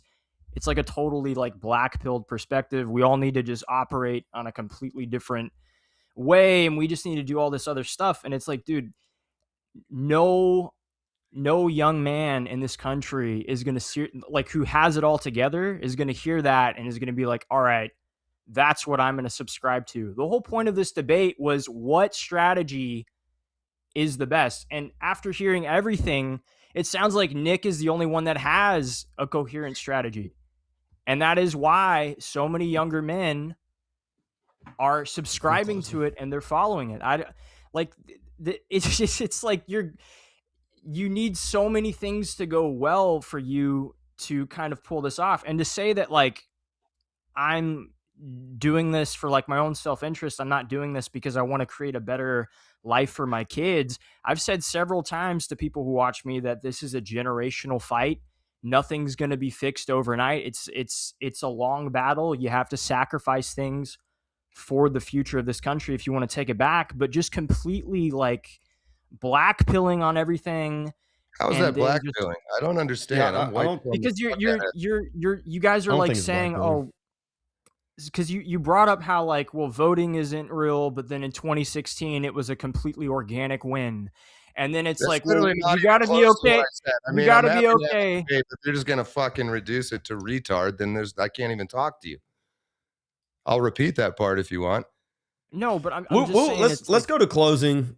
Yeah. And then we'll go to a super chats, because I mean this could be a 24-hour stream. So Josh, take it. Yeah, I think so. So what we're gonna do here is I'm gonna give about a minute or two for each candidate to give a response. So since the affirmative started, I'm gonna start with okay. I'll take it. We'll go back and forth. So Zeb, and then Tom, and then John, and then Atlas. That's what we'll do. All right. So Zeb, 2 or 3 minutes apiece. Yeah, 2 or 3 minutes apiece. All right. Yeah. I mean, real quick, Atlas made the the claim that our position is based on a lot of assumptions. I would say that your position is based on a lot of assumptions also. We have to assume a lot of things just to even have this conversation. The idea across the board at its core is Nick's strategy is to win within the system. But the problem of winning within the system is that you need the rules to be applied equally. The system itself needs to operate the way it was meant to be operate and not be abused by the people that have all the money, that control all of the weaponry, right? The problem is everything is controlled. You assume that they'll even let your candidate win on a national level, right? This is the argument we're really arguing for a presidency seat. And to think that the lobbyists, the Jews, name it directly if we can, will even allow you the possibility of winning, I think is delusional, to use Tom's word. The idea that we're just going to vote our way in. You called us 2016, but that's again, that's a longer stream. I'll go ahead and Pass it to Tom. We'll answer some supers. I don't know. I'm just because the whole point of like the debate was like, what is a better like sounding strategy, and I just don't buy like any of this. Like, it doesn't resonate with me. Maybe it is because I'm young and I want to save the country and I don't want people to die. Maybe that's what it is, but I just don't see this as completely working. But I think what will happen, if I can just make like a guess towards the future, is you're going to have a split of different groups, and you will have a group of people that are attempting to do what Return to the Land is doing. And I don't want people thinking I don't want them to succeed. I want people to be able to create the communities and have a right of association and build themselves up and not have to live around a bunch of fucking barbarian immigrant Pajeets. Like, I want that, and I want to support it. I just don't think with the way things are going, you can outbreed the fact that you exist in a country that is being handed off to other people that every single year grow to hate you more and more. And I don't think that system will allow you to survive in it. I believe you need to at least attempt, not even on like a large scale. If you want to just have some people that try to infiltrate, 30 seconds, if you Tom. believe that's possible, it has to be done. I don't think you can just completely just remove yourself. And I mean, I don't know. I just don't see what they're proposing as like something that will work, especially for the average white American. I think what Nick is proposing gives them hope, and it's a crazy strategy, but I think it's something that either way is going to be attempted. John, 2 minutes. I don't know that I so much look at it as a plan that I think will work. I think it's what's going to happen, and I'm try to plan on how to survive it in the best interests of the people I consider on my side. I expect to go down with a number of bullets through a number of body parts and then be ruthlessly mocked on the internet. Who cares? I just don't care.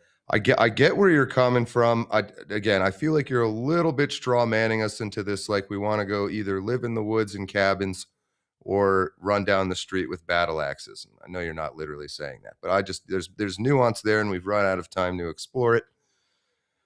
I think you have been convinced to not advocate for yourselves, and you've been trained to believe that having some kind of warrior spirit, it makes you feel gross and icky, like you're not allowed to, like you're being a bad kid, which is what you were told when you were doing that naturally. So to me, it's more about that. I think we're in complete agreement on a lot of the problems. What I don't see is how turning around and voting for the people that caused all this is a good idea. I would agree that Vivek is a terrible idea as well. In real life, you get these situations where you just can't fucking win. You just can't. So, maybe it's one of those. I don't know. But I appreciate you attempting to make a prediction. I'm big on that. I think you got to hold yourself accountable. So my prediction based on what I've seen, and I think that Nick Fuentes is young enough that we will see this play out. So we'll find out one way or another. And if I'm wrong, I will be glad to be wrong. I think he is a closeted homosexual. I think he has blackmail on him.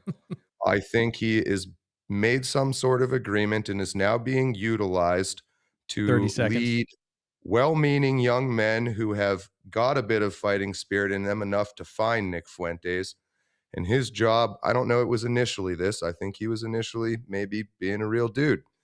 But now, for whatever reasons, is trying to redirect you back into the voting apparatus, the system apparatus that is entirely bullshit. It wants you to believe that what I am sort of proposing, or Zeb and I are, is impossible, dangerous, and bad for you. And yes, there is a chance.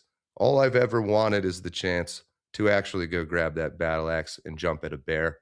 I think that's the most you can hope out of life as a white man. And Atlas, Maybe. 2 minutes, your finishing remarks. Yeah, man, it's a great feeling to be hated. To be honest with you, I've seen a lot of the comments pretty funny. And yeah, whatever. Yeah, I'm Middle Eastern. I'm a subversive Jew, a brown, whatever you want to think. I will spend 1 second to respond to the trailer trash comments. Yeah, I am of anybody here qualified to make those. This is where I came from, and I the know what whole you meant. point of me, well, I'm just making the point that the goal is not to remain trailer trash. Like I say it all the time, like recovering wigger. Like I acknowledge like everything that was a part of my, earlier life, the influences and such. Yeah, the goal is to not be trailer trash. The goal is to grow from a wigger to a white man. It's maybe I'll leave it at that. I just will piggyback off of Tom. I still sit here and I think that it's a lot of, again, what you guys have proposed. I think is not nearly as coherent as what has been proposed by Nick, and so I think on a strategic level, it's much more sound and much more specific. And to the assumptions element that I think Zeb said, I would say it's not to say that our strategy doesn't have assumptions. It's to say that your strategy has a vast amount of them, much more comparably. And so I think there is this kind of just like this loose sense that, and I think many of people are kind of like picking up on it or maybe preaching to it or taking advantage of it because there is a lot of young men and middle-aged men, older men that are pissed off at the way that this country is being ran, about what is happening in this nation. And so I think a lot of people are taking advantage of the online, disdain for what's happening and trying to convert it into violent energy. And I just don't think that in a very pragmatic sense, it's going to work or it's beneficial or will be productive ultimately. And I think it ultimately just paints a target on a lot of people's backs, like Tom had said earlier. And so I guess not to burn up too much more time, I would say the other element of this is I think the organic nature of this is the fact that Nick is the leader. I think that's the objective reality of where we are. Nick is the leader of America First. He is the one that's galvanizing young men. He is the knife, if you will, that's penetrating deep 30 into seconds. the system. And I think a lot of times, again, I agree with some of these commenters here. A lot of times it feels like people are responding to clips. They don't have the full nuance available. And I think that needs to be said because politics is a very complex thing, especially when you're covering the day-to-day intricacies of what goes on. And so if you're expecting a simple answer for every single thing that comes up, I think you're just selling yourself a lie that politics is something very simple to grasp. But I guess maybe I'll leave it there. Thanks for having me. All right. I thought this was a good spirited debate, a lot of good conversation. Honestly, it's no secret that I kind of lean towards the side of the Groypers, but I genuinely think that Zeb and John provide a good argument. And honestly, it got me thinking. It almost makes me think that I could be convinced. Maybe I can, Zeb. Maybe your hard work Right. finally paying off. Well, John's hard work, but Atlas, Tom, you guys held your own as well. So we're going to go ahead and get into some comments and super chats and allow everyone to kind of respond to those. So first off, we have Zeb is gay. Love you, Donnie. Listen, Which is how we know, which is how you know Nick is gay. Let your imagination run wild. I will say, out of the four of us, I'm not 100% on Tom. I don't think he's married. I don't think he has kids. But me and Atlas talk offline a good bit too. So this idea kind of comes up, not the gay idea, but just it's nearly impossible. And John hit on it earlier too. It's nearly impossible to have a family and kids, a wife and kids, a family, and be in this fear. It's extremely hard. You have to sacrifice a lot, which is why really I haven't even been online in the last, I don't know, 2 weeks or so. I mean, we're having major changes happening, and so that just stacks on top of everything else. But we have more to lose, and so I mean that's why I'm doing this. Also, I'm not gay. So there's that.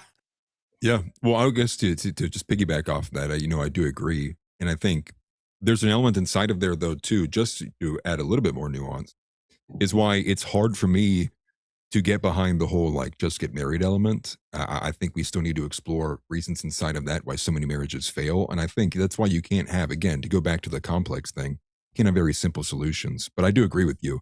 Being in the space and having kids and a wife and trying to protect them, keeping them out of the sphere, while also trying to maintain, some semblance of a schedule or routine is very, very difficult.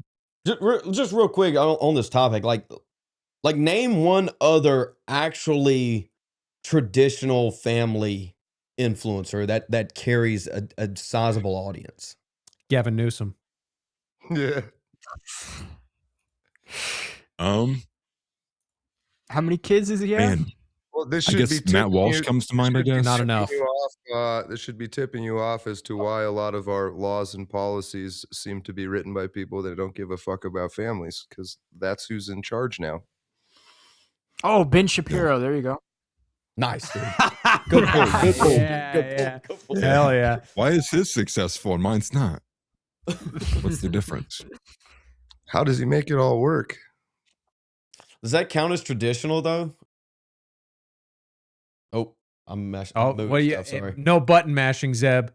I'm driving this bus. Josh is I am Jewish. the captain of this boat. Josh is All right. 12% Jewish. That 12. can't be proven on paper. Mitchell Black says, "Who's John Ward?" He's the guy on the right. Hold on, let John answer. Who's John Ward? That's a good question. Doesn't fucking matter. Doesn't The matter. question is who's John Galt is the question. Who's John Galt? I think I'm concerned that you guys are going through with Nick Fuentes what I went through with Donald Trump. That's fair. I hope it doesn't turn out that way. And I once made a promise to myself I would never say anything negative about Donald Trump. I would definitely believe it. I might be sort of implying I believe that now. So are you saying you're glad you left the MAGA cult? I think you're in a cult is what I think I'm saying. And So I think cults Let me- are can I- necessary. So I don't cults know are that I'd necessary say to win.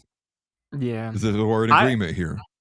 I We- think where we fucked up was like 5 years in, and I don't want that to be repeated. Well, we fucked up when the pivot happened, and I see a pivot happening with Nick, and you don't see it when you're in it. It's what I see. Let me- I hope you're right too. I hope you win politically. I would correct. prefer that. Be thrilled to be totally wrong. Absolutely Yeah. thrilled. Well, I mean, I get what you're saying. I mean, this is why I'm putting all faith and hope in this, and why I'm seeing and spending time to it. Because I think, again, and I agree with Tom on this. I think the other way around is like, I mean, it's just like New China. I don't think it's going to be America 3. It's going to be New China or some version of New Delhi, or maybe it just gets split up, and India takes the bottom half, and China takes the other half, and Israel just attaches itself, and now it's greater Israel or something like that. I feel like that's, we said we made a lot of assumptions. I feel like I'm only making one assumption, which is it's going down. That's my assumption.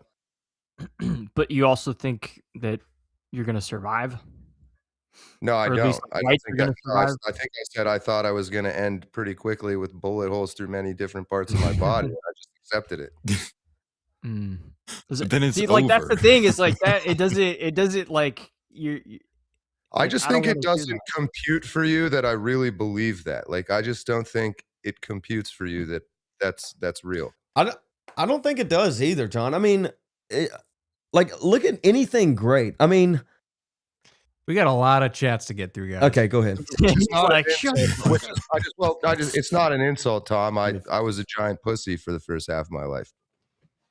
No, I I just- just think. Are you calling like, just Tom a pussy? Is that dying. where we're at right now? No, I don't think know. he's- No, he's expressing concern for the weaker people around him that he's responsible for. I and just don't that's think admirable. it's as badass as you think it sounds. It's like, I- yeah, I'm see, gonna that's- fucking I just don't die for think no it's- reason. I- My nuts are I- gonna be hanging out. It's Ray No, Field no, died no, for no, Nicholas no. J. Fuentes. I think You I always in- assume that I think it's badass, and I don't. I wish it weren't that way. It's acceptance of accepting it, and what Yeah. you're seeing now is called gallows humor. in RKD John's for MJF. defense, I think it's like a cynical acceptance rather than like a it's just what it is, man. In fact, Even I though it's even kinda same did thing. point that out. But- I said when All they right, point the Big firing line, is and Kubudu says dicks out for Harambe. Hashtag never forget. Was that a black guy or Now? something? Can we do it now? Is that a joke? No, I know. Oh, okay. Harambe is. Yeah, that was a joke. All right, we'll get through a couple of these. And Mitchell Black says, I just got word Netanyahu that whichever side is the most anti-Semitic will receive a large donation. I saw that when it came up. Pretty So good. who won? Yeah, who won? That's a great question. I feel like I won that one. I think we all lost here. I don't think there was enough anti-Semitism. Waifu long Tom name won. says, That's it, dude. damn that voice smooth. Oh, that was about me? Atlas. I remember that one too. That was definitely Tom. Nah, definitely not me. If I'm it's pretty, anybody, I'm pretty it's sure not that me. came up when Atlas was doing his first 10 minutes. That's funny. I appreciate it though. Thank you. Dr. Tetanus says, it only matters when a candidate has no problem using the power afforded against their enemies or if they fundamentally change the system like Uncle. Let me ask this to Atlas and Tom, which is kind of along the same lines. If you had a person in office, let's say governor,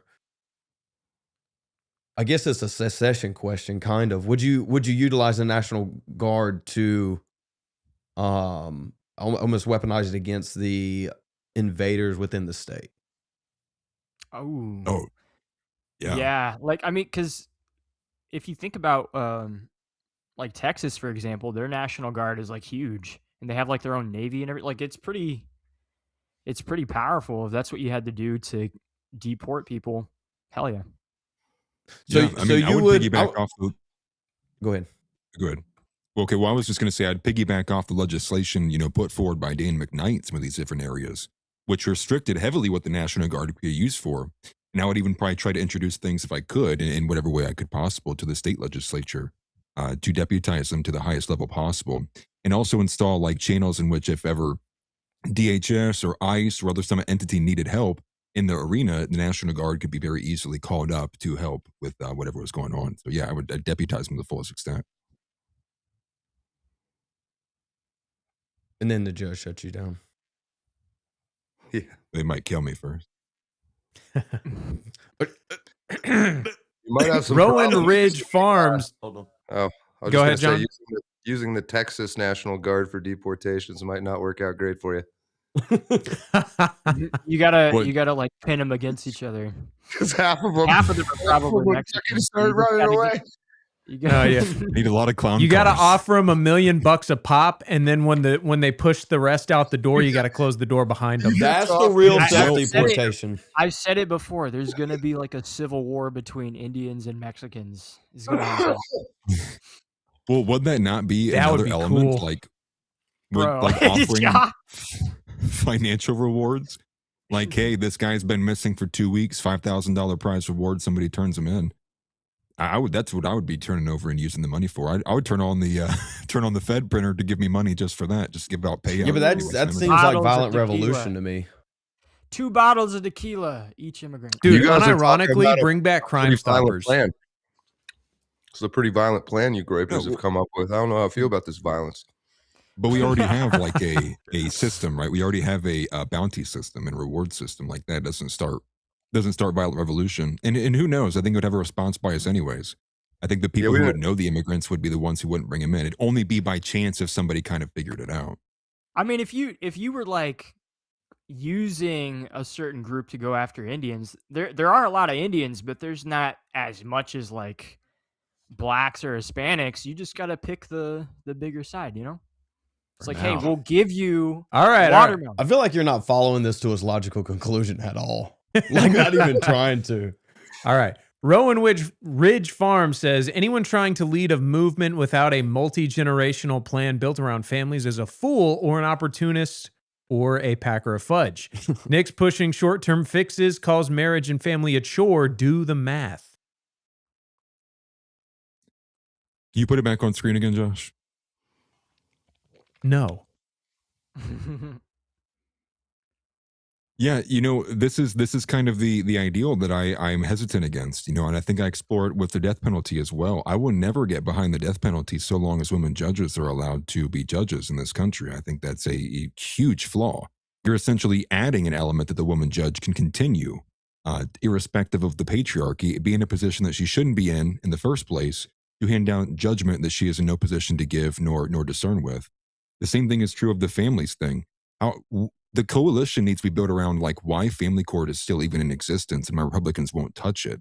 That's another element that you're going to need a very strong presence, another strong outsider presence, because the GOP currently protects it in its current form. We saw what happened to Jeff Younger when he tried going to different, Republican coalitions, different churches, different, Christian groups, basically got shunned, pushed out. Same thing's true of when Matt Walsh offers up his, basic ass take of, just get married. That's the solution. Yet again, irrespective of all the other downstream consequences of what that does, broken marriage, broken home for families, broken children homes growing up, opens it up for single motherhood, and all these things. And so it's like, I can't say, to build a plan around families. What does that mean? Are we going to, is feminism allowed? Is it not allowed? What is that plan? And who's even going to be pushing for that? And again, that's another argument I would go in with people who are detractors like Arval, right? Arval recently got divorced or was divorced as well in the past. And this is also people attack on the leadership. Nick's not pushing a plan for families, but it's coming from people like Dane Blazerian. Dane Blazerian, I had sex with 9 women at once. Okay, that's fantastic. How are we going to build a multi-generational plan around that? So I think the people who are the quickest to offer up judgment are also ones who are not leading lives or any kind of examples that you would also want your children to model themselves after. I mean, I would disagree as a general, but I don't even think we can make multi-generational plans, right? Everything we do is reactionary because we don't control the system. Everything we do is reactionary, and so if we're planning anything beyond like 8 years as a plan, as a collective plan, it's just not possible. Everything we do is reactive because, again, we have essentially given up the system, and so it leads to our position of the inevitable. It's this idea that we can now I don't deny that we should try to build families. Maybe I'm not fully on board with Atlas there. I do think there is a listen, I'm not saying go marry an OnlyFans chick. That's not what I'm saying, but at the same time we have to maybe it gets back to where John was at talking about the cultural war. We have to win this gay culture war. Yeah, to that point, breaking news, if I they're may, all OnlyFans models now. My bad. Yeah, right. Yeah. I think It's you difficult. guys have lost the thread when you talk about convincing people to join your side. I think what you ought to be doing is telling people what to do, and that's what you want. And that is, again, counterintuitively maybe, but if you look back at the rise of Trump or ding, ding, ding, Nick Fuentes, as we see in the chat, it's almost a meme of I don't even think, I just do what Nick tells me to do. The people who assertively are told Correct. people what, this is exactly how Trump took power. We're going to win, and we're going to keep winning, and you're going to get so fucking tired of winning. He just told them. And this is a uniquely human thing. We're not machines. We are animals. These things matter. Authority matters. Assertive people matter. There is an alpha structure in us like all primates have, or at least collective ones. Well, you would admit that Trump is an enigma. We could talk about Trump for years. You get a PhD in Trump if you wanted to. But I'm just saying is looking at the things that work and the things that don't from a psychology perspective, maybe. Or I mean, this is something the left is great at. Chomsky, manufacturing consent. The rise of the left was telling a bunch of NPCs just what to do, and they still do. And what you're going to learn, and this is what I think is the real black pill. Most people just do what they're told. They're like not. All right, you ready? Soul. Yeah, John, vote Democrat in the midterms. Done. I'm not doing that. You see, I have a soul. See, it didn't work. So why'd you tell me to do it? It didn't work. It's a lonely existence. John's exception. Thinking about shit, learn. All right, we got to move on here. We don't have to move on. Josh just has to get to bed. That's right. It's my Betty by time. Need Binky. Would voting a true nationalist even be possible with our demographics or any state's demographics outside of some of the Midwest? Hide your power level. How could it not be? Trump literally just won on that platform. Thank you. I was going to say that. He just ran on mass deportations and won even the popular vote, too. It's not even a question at all. It's a good platform. Yeah. It's a winning platform. Correct.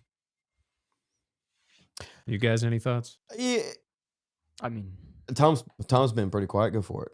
No, I mean, it's like people want deportations. You just had an entire election where people were holding signs, like normal everyday, like moms stood in line for hours at a Trump rally and held up signs. They had the shooting happen and people still went to rallies after that and were holding up signs. So it is a platform you could run on, and you do need the right person. And yeah, there's a donor class that gets involved and they fuck everything up. It's not like something that would be easy, but nationalism, that is very winnable. I guess can the sell that question to I would people. pose. Go ahead. I'm sorry. I cut you off. No. I that's pretty much it. I mean, I guess the question I would pose is was Trump's campaign actually Trump, or was it manufactured to actually get the nationalist vote? Right. I think if the Epstein files coming out, we look at that, and I mean, I would pinpoint back to like 2018, 2017 at a minimum, or at the latest, that Trump kind of switched up on us to some extent, and so it only follows is that was Go ahead. Trump even campaign Trump at all ever? Well, I don't think that matters in this context of this question. You could make the argument, and just for argument's sake, I'll agree. There was no at all plan for Trump to ever carry out mass deportations, but he still ran on it, and people voted for it. So regardless of what the back end intentions were, people still were Fair. being told one thing, and they voted for that thing. Fair. All right. Redistricting good. helps us too if it passes, which it failed in South Carolina. Yeah. Did? Oh, Which damn. happened in Virginia. They'll run it again on a special. Dude's lungs are absolute soldiers, just so it's said. I assume he's referring to Tom. I'm Yeah. pretty sure he's talking. I thought he was talking about me chain smoking. Oh, that's he is talking about John. Yeah. What? Definitely John. Pretty sure that's about Yeah. Yeah. Oh my goodness. All right. Not only do I Groypers. want to die, my lungs do too. Sorry, go ahead. No. I'm sorry, John. I was in a rush. No, read the Josh, question. can you keep this shit on screen? Thank you. I appreciate it. It's a timer. It lasts for like a second. Groypers noticed the I'm messing with patterns. you. Also, Groypers, no, not the ones that expose Nick as a Civnat LARPer. I mean, One. this is kind of what I'm not. This is where I don't get it. The whole Civnat LARPing thing is like, that's where I think you lose the practicality of the argument of what's being collectivized around if it's for our survival. And again, how many times Nick has said he's pro-white, and again, I think it just feels like it's so irrespective of the actual reality of like what is this country, who the people are in this country, and what makes the trains run on time, even though they don't. And so when I see like he's still, pushing for be pro-white, he's speaking largely to young white men to be better elite human capital to rise up. I don't get why it seems, and I'll just lay this out there, it seems for some people that they want a 100% white country, they'll take nothing less than that. And that to me is just like, you would have to break so many Christian principles to get to that point.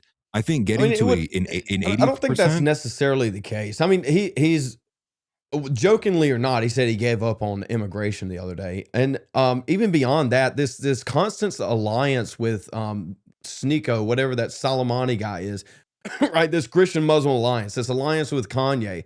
I mean, none of this is Christian and none of this is pro-white. So this continuous, bring up Ali Alexander if you want to, but this continuous idea that Nick says he's pro-white and then does the other thing is a problem in itself, right? He bashes Arval in his attempt to actually do something. He bashes Patriot Front as feds in attempt to actually do something when there's no evidence to the case that Patriot Front is a fed. Even beyond that, to your point earlier about, there's nothing Christian about that, or there's no real Christian movement. I mean, I would say there is. There's a movement called the New Way. I would go check them out if you want to, but they don't dance around to the same tune as Patriot Front does, but it's the same concept of giving guys an identity and trying to build on that. They're trying to build parallel societies. To an extent, even beyond that, they're trying to build parallel institutions. So, yeah, for Miles, I want to be clear too.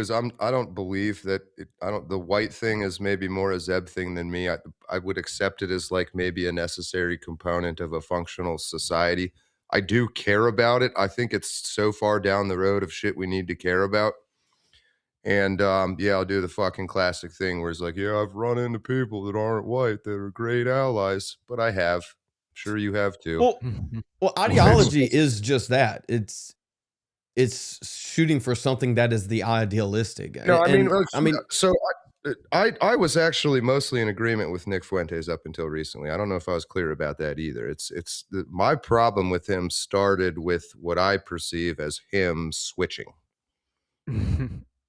Word got the call, I heard. The Dan call. Bilzerian called him up, said, I got something I want you to say. Yo, Go ahead, put your Mark. phone in the other room real quick. Where did I get what was the thing I said that was Jewish? Oh, you mean all the race mixing shit? No, you said something to the effect of you were in full agreement with Nick until recently, and I was like, oh, because he got the call. You know, somebody told him, hey, time to counter signal Nick. I got the call. Oh, I'm with you now. Yep. Like Arvel got the call. Yeah, Yes. is Arvel the guy doing the all-white parallel society, right? That's that guy. Yeah, I don't think that's Right. going to work. I mean, I agree with you. It's I not. don't think that's it's gonna not. work. He's already lost the court case. Really? Really. Even if he didn't, I don't think that's the long. Well, first of all, you don't do it in freaking Pennsylvania. What a retard. Anyway, Is that? I thought it was like in so- Arkansas or something. Dude, I didn't even know that fucking just happened. Well, I mean, he did take the call from a Jew. That just happened too. That's true. 12%. 12%. 12%. I'm a 12% Jew. How dare you? I don't But know it is that true. I It believe is it true. needs to be explicitly white or Christian, because I think the more fundamental idea will allow all that stuff to take care of itself, which is that you're a human being that has value. Things should be better than this. You are not a slave, and you're free. And out of that mindset comes white culture and Christianity. If anything, I'd just like to wake people up to that again. Yeah. You know, I mean, I'm it's aware undeniable it's a kind of white country. You know what I mean? Like, it's clearly and definitely like a white country. And no, I don't think anyone who's being objectively or honest with you wouldn't be able to deny that. I guess it's more so of, I don't, to go back to what Zeb says for the win condition, I think you could even get to like the low 80s of white, and we would still be significantly better off than where we were. I mean, wouldn't you perhaps also can say get like that by 82 is deportation. generally the line. it might be more of a woman thing, but a huge part of the problem, in my opinion, in this country are white people too. Like that is a huge. In fact, somebody pointed that out. Right. The people with Yeah. I white did. just Jamal's as much of a problem. So you can't make a society out of those people. So like, Yeah, what do like- you do? All the whites in Portland. Yeah. Yeah. And Let's again, get I this think in. that they gonna quit? Are they gonna change? Are they gonna see the light? I think the answer is no, which again leads me to the assumption. I agree, it's an assumption. It's going down because they won't stop. And so you can Till either allow black yourself knives to chop their heads off. Fully But we more. got to keep it rolling. Dr. Titanus says, once more, into the breach, dear friends, once more, Beardsley, fetch my horse so that I can make my escape and call our English dead, useful idiots. Nick, hold on, I got to do the math on that one. Oh, it's eighth, I gone. think it was. The 8th. No, yeah, 3, yeah. I am not mind raped enough to make sense of the super chat in front of me. Don't Well, be. once more under the breach is Shakespeare. It's a great line. I'm a wigger. I don't read. Beardsley, fetch my horse so that I may escape and call our English deed useful idiots. I think There was he's alluding to the idea that Nick being essentially a director that can't be questioned. In our defense, Shakespeare at 11 p.m. is a rough. Let me Track. real quick. It's never real quick, but here we are. Listen, I'm not opposed to following a leader. I mean, I wouldn't even be opposed to Nick per se, right? I think the issue in question is anyone that threatens Nick on any scale is shot down, is attacked with so-called Gorp or curse. Whether they attack Nick or not, it is a threat to him and his power structure. And so this is the issue: is that if there was someone better than Nick, there is no void for it to be filled because it's already filled by Nick, and all it takes is a directional point to destroy anyone. With whether they're bots or not, they largely post like NPCs on Twitter. The Groyper accounts attack relentlessly. So it's Mhm. Well, It do you want is to like respond to it that, is. Tom? Yeah, so like it is like a little cultish, like 100%. But we talked about this when Atlas and I went on focus trip the other day. It's like with the way the generations are kind of moving, is like you're gonna have a generation of people that are gonna be cultish. They're cultish already. You have it on all sides, whether it's like crazy trans leftists that want to start a revolution and they want to get into the Second Amendment and shoot up schools, or you have people like with us who are following Nick. You're gonna get like a cultist generation that want to follow a leader, and that's just what's gonna come next. Now, as for like the leader aspect, if there's somebody better than Nick, in my opinion, the way I view it is like, well, if they are better, no matter what we do, they would prevail. But most of the time, they don't, and That's that's not what true. people are looking for. But That's the thing is like that's a what works now and what will work. It's not like a leader you get to choose who they are, or you get to pick them. If they don't win, and if the younger generations do not resonate with them and they don't want to follow them, it doesn't matter. So like at this point in time, Nick is the ultimate leader because he resonates with the younger generation, which is, becoming the fighting age males, not just with Gen Z, but with Gen Alpha. And because of that, he's going to be the leader of this idea that is America first. That's why the movement is him currently. And every single time somebody tries to come up and say, well, Nick did a lot for the movement, but it's time for a real man to step aside, and then they proceed to get raped on Twitter for 3 days and then quit. It's like every single time somebody has to propose a new ideology of what America first is, they always have to refer to Nick or talk about Nick. So at this point in time, he is the leader, and people are going to be cultish about that. And if somebody really is better, they'll overcome that. But until that happens, it's like you're just going to have to suck it up. Like, I honestly. think that same conversation was had about Joseph Smith in Utah at some point. And Hitler? I would Yeah, say he did a lot of good, right? I would. I was more pointing out that It's again, hilarious. you guys have this impression that nothing existed before Nick Fuentes. Cultish behavior is the human default. Pythagoras there had was cult. stuff.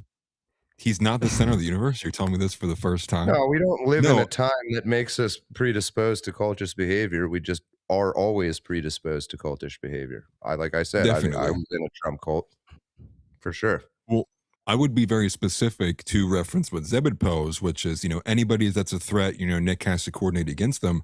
I don't think, we'll go to the recent event with Dan Bilzerian, Leonardo Joni, Jake Shields, and Amy Dangerfield, Australian foreign national. Why is she involved? No one knows. But when you look at those individuals, it's Nick is separating himself from those people, which I think is a good thing.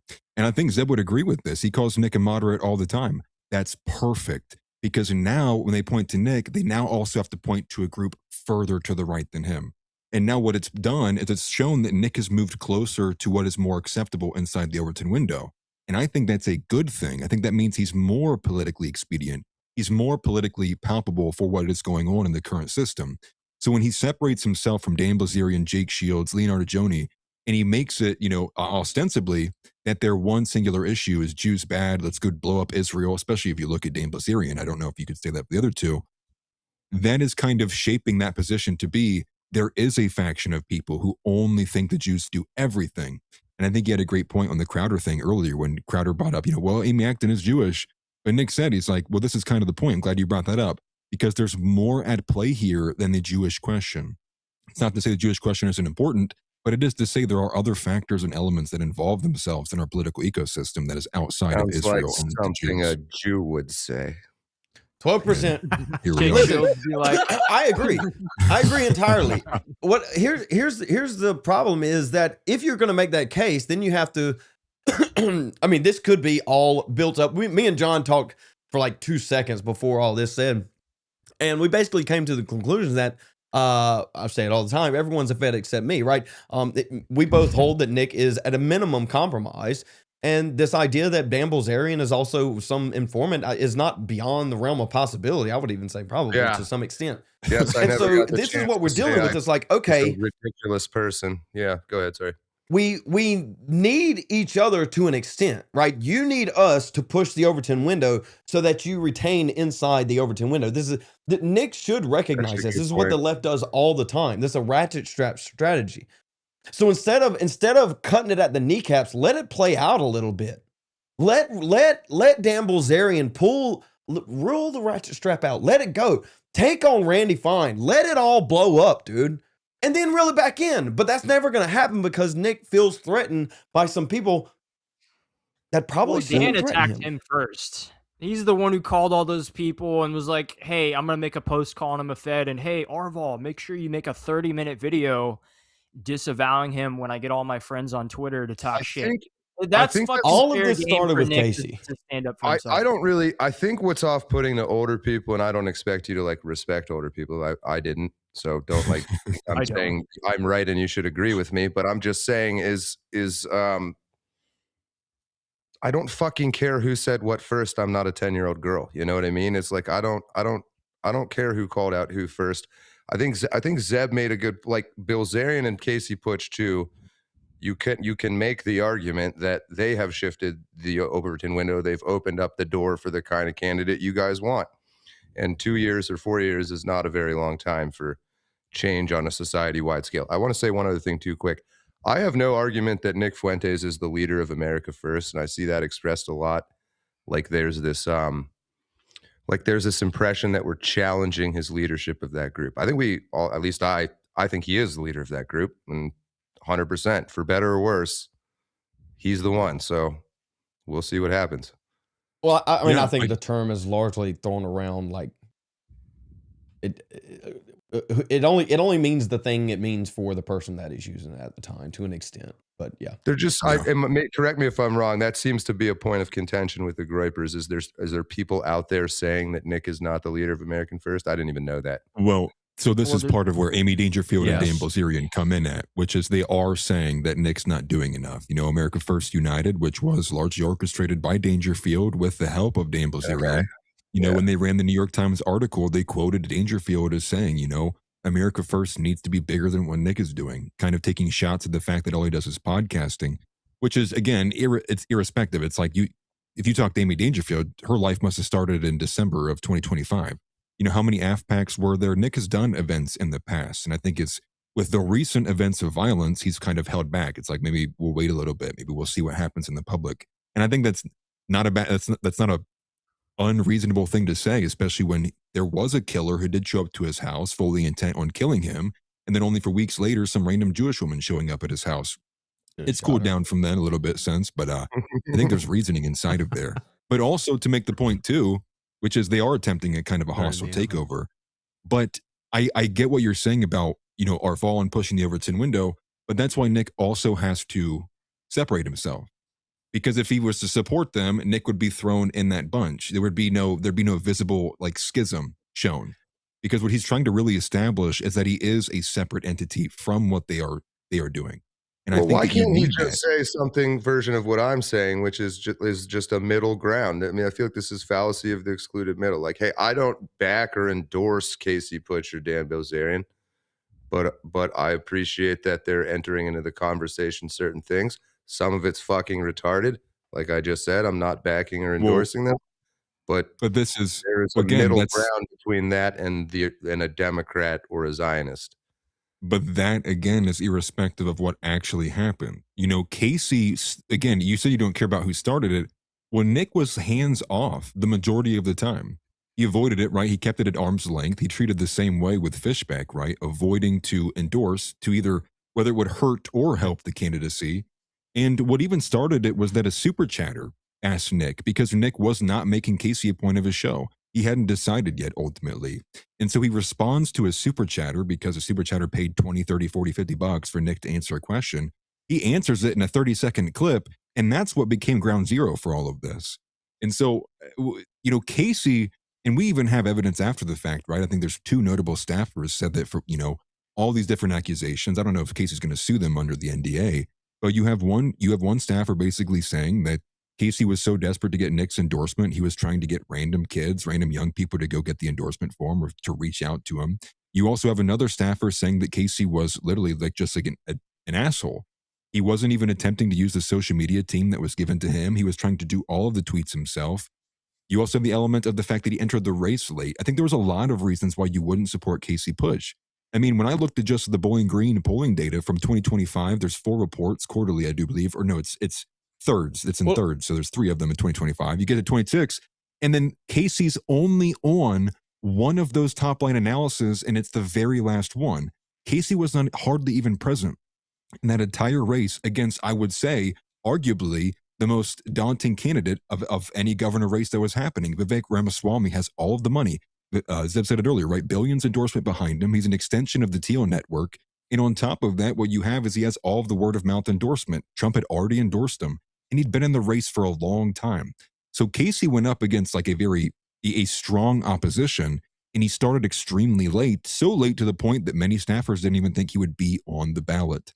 So I think there's a lot of good reasons why you wouldn't have supported Casey Push. And I don't think he does represent the same pushing of the Overton window that Dan Bilzerian does. I think Casey was actually trying to find safe positions inside of the dissident right, which is why he was kind of pro Nick early on, pro these people early on. I think he was really just trying to loosely gauge what was going to get him traction online. A lot of that can be said about Baker too, but even beyond the point, when Nick was talking to Crowder earlier today, Crowder posed multiple questions to him to the idea of, if this candidate was this and this and this and this, would you vote for them over this candidate, this and this and this?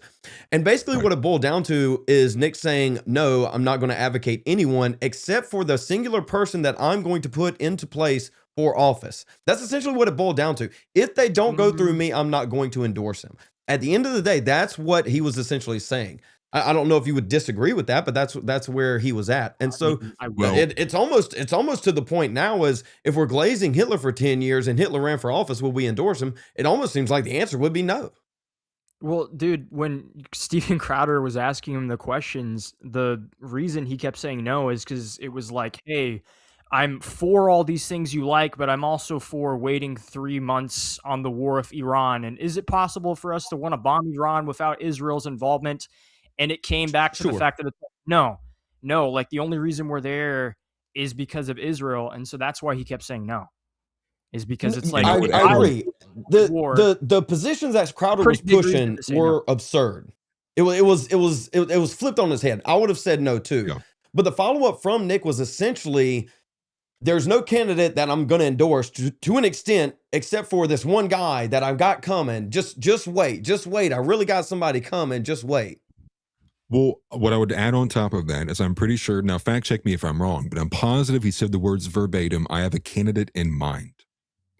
So that kind of tells me perhaps there is somebody and he doesn't want to soil it. So there's maybe the element of the strategy in which he's not going to announce ahead of time for the person he wants to endorse later on. So I saw that when I saw that quotation, and I think that's the correct strategy. He needs to stay hands off, because if he starts early on, it gives ample time to provide a counter strategy. Well, I don't get into this because we just spent 20 minutes talking about that and not killing our slave overlords. That's what we should be talking about right now. That and punching grizzly fuck bears. Well, let me fuck the people that live. My that screen's rule glowing again. Wasting time talking about he said, she said. Who gives a fuck? I'm not punching a bear, and it's pissing me off. Sorry. As long as it's a this is the bear question, John. This is exactly the bear question for the women, but the Groypers have a bear question between the Democrat and the Indian, the Jew and the Indian. That's what it is. I'm more That's an easy from choice outside looking in after these debates. I think are designed to make you guys look gay to the average person. It's like, wow, they just ranted for 20 minutes about like who said what. No. It's gay. It's gay. I'm Hold on. No, we're done. Okay. It was a good discussion, but we got to listen. I was going to give Nick flowers, but okay. I don't believe you. We got to get into some of these fantastic super chats. Poor Dave Portnoy is annoying. Great example. I'm starting to feel like Nick. Maybe he's out there in the woods somewhere. Are you still talking about bears? What's going on? I don't know. Yeah, pretty single-minded right now. Okay. Atlas, I'm a Wigger nationalist. You're just a Wigger. That's funny. I am the most elite of elite. I'm an S tier wigger. Come and get S-tier some advice wigger. from me of how to not be one. Life is weird, man. I'm going to be hated. I've noticed this the last couple of like places streams you I've been go. on. Yeah, I'm cool with it though. I think it's gives a little Doctor bit of told me aura. that. Doctor, Need some Doctor haters, man. Seuss. Let me get my Dr. Scholl song. Give me my lips So off. wild the places you go. You just the places you go. I'm too intimidating, I guess. I'm glad to say I knew what you meant when you said the trailer thing. I did not. The chat was going off. I was like, that's not what he was fucking saying. Come on. Speaking of which, trailer park trash, the new basket of deplorables. That's not what he said. I mean, are we seriously saying that the end goal of white civilization is we all live in trailers? Like, come on. Like, no. I grew up around it, man. It changed me forever. Like, I'm not JD Vance sitting here and saying I hate these people. Man, let me go marry an Indian. But I'm looking at it and going, look what happened to these people. You know, my own family was afflicted by methadone clinics and heroin. Like, I've been around it. It's not the end state of where white civilization is supposed to be. So, like, yeah, like, forgive me if I don't want people to be trailer trash, dude. Like, I want people to be anything but, to be a white man and not a wigger. Amen.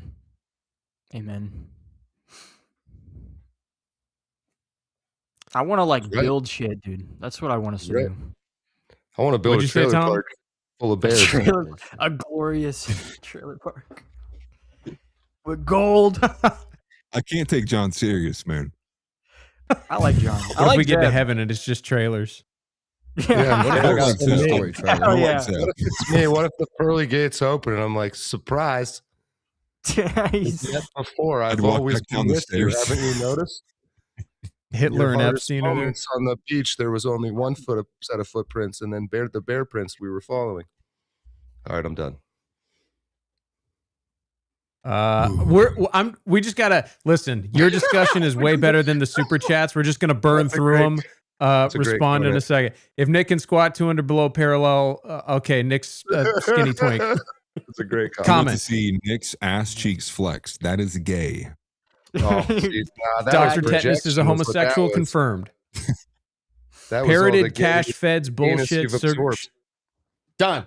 Hold on, John. We're just gonna burn through these dog shit super chats. Shut up, Josh. And then we'll get to a discussion. GeoGasser. Cash Patel is fat and ugly. Lord of the Ree. Which Christian principles Atlas? Please elaborate. Don't do that. We touched on that. Yeah, we touched on that. Context. Yeah. Dr. Tetanus, thank you for donating. I've been involved in a number of cults. All right. Both as leader and a follower. You may have more fun as a follower, but you'll have more money as a leader. I feel like that's a quote from that's from The Office. That's some voice slop for you. GeoGasser. Oh no, school. Oh my God, I can't even read that. That's so gay. Oh no, to advocates, done with the lib taking talking points, please. And last and least, from Jared Stevens, fellas got mogged by a chicken. Hell yeah. There we go. All right. Now we're done with the comments. Have at it, fellas. Let me real quick. What I was going to say is what Nick has done well, whether you know his intent is whatever it is that I've been involved with a number of campaigns, and there are groypers inside the campaigns, and I touched on this on a space the other day with APAC, I think, and there are groypers on campaigns, but the problem is, and again, this is a systemic issue, is that they never transfer to staffers. And if they ever are transferred to staffers, they're out almost immediately. And so what happens is we have these campaigns that are groypers, or whether they're running or they're volunteering or knocking on doors or whatever that is. They help these candidates win, whether that's Fishback or Casey or I don't know who else, Mark Lynch or whoever's running, whether they're in there or not. They win these elections for these people that then go to to the office. But as soon as they're elected, what happens? They get issued a handler. And as soon as they get issued a handler, then you have the transition team. The handlers run the transition team, and then they pick the staffers. And the staffers are already chosen for them before they even get to DC. And so a lot of what happens is you have these guys that are running the field. They can't move, just like Tom was talking about. They could, but it's a major sacrifice, and there's no money in DC staffing. There's no money there. They get paid other ways. We know this. And so at the end of the day, the Groypers are essentially doing the bidding, and you can say this is a Trump administration too. The Groypers are essentially doing the bidding so that they can be replaced when they actually win.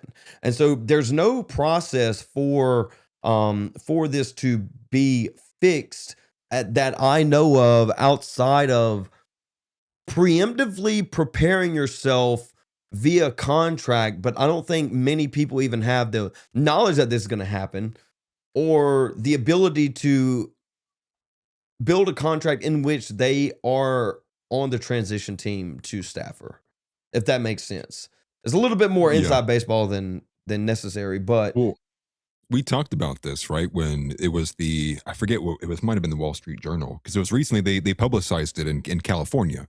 There was recently in California that was legislation that was, or a handout or something that notified people. And so it was like a historic moment because it was the first time a Groyper ever appeared in like an actual legal document, right? So California had been aware that this was actually going on. So I don't know if you guys have seen this at all. I think the story's actually been getting heavily suppressed. But like we had talked about, they deemed I think you're right. Organization. Not that they deemed it as terrorists, but it was like basically like a warning. It was like a warning that they have now identified, and they see they likened it to the Democratic Socialist infiltration. And so they were warning other people to be wary that Groypers are infiltrating these campaigns. That was kind of like the memo that was sent out. But we talked about this, and I would agree with you, which is you would have to bake it into the cake. You would have to bake it into the cake, like what you had said, preemptively, whether it's through contracts or putting people in positions that it kind of like either like a domino effect, where it's kind of a guarantee. You know, when this person leaves a transition team, this person will automatically get shot into this position over here. And I think that's probably the ball game that they're probably dealing with right now. And so if they're already infiltrating the system, I mean, it was laughable a year ago. If you were to say the Groypers are infiltrating politics, you would say that's not happening. That's not real. But now we have a lot more evidence showing that it is happening. So I would imagine that these conversations are being had by people who are much more in the know, who are trying to hide their power levels. And so I would just say, let's see where it goes.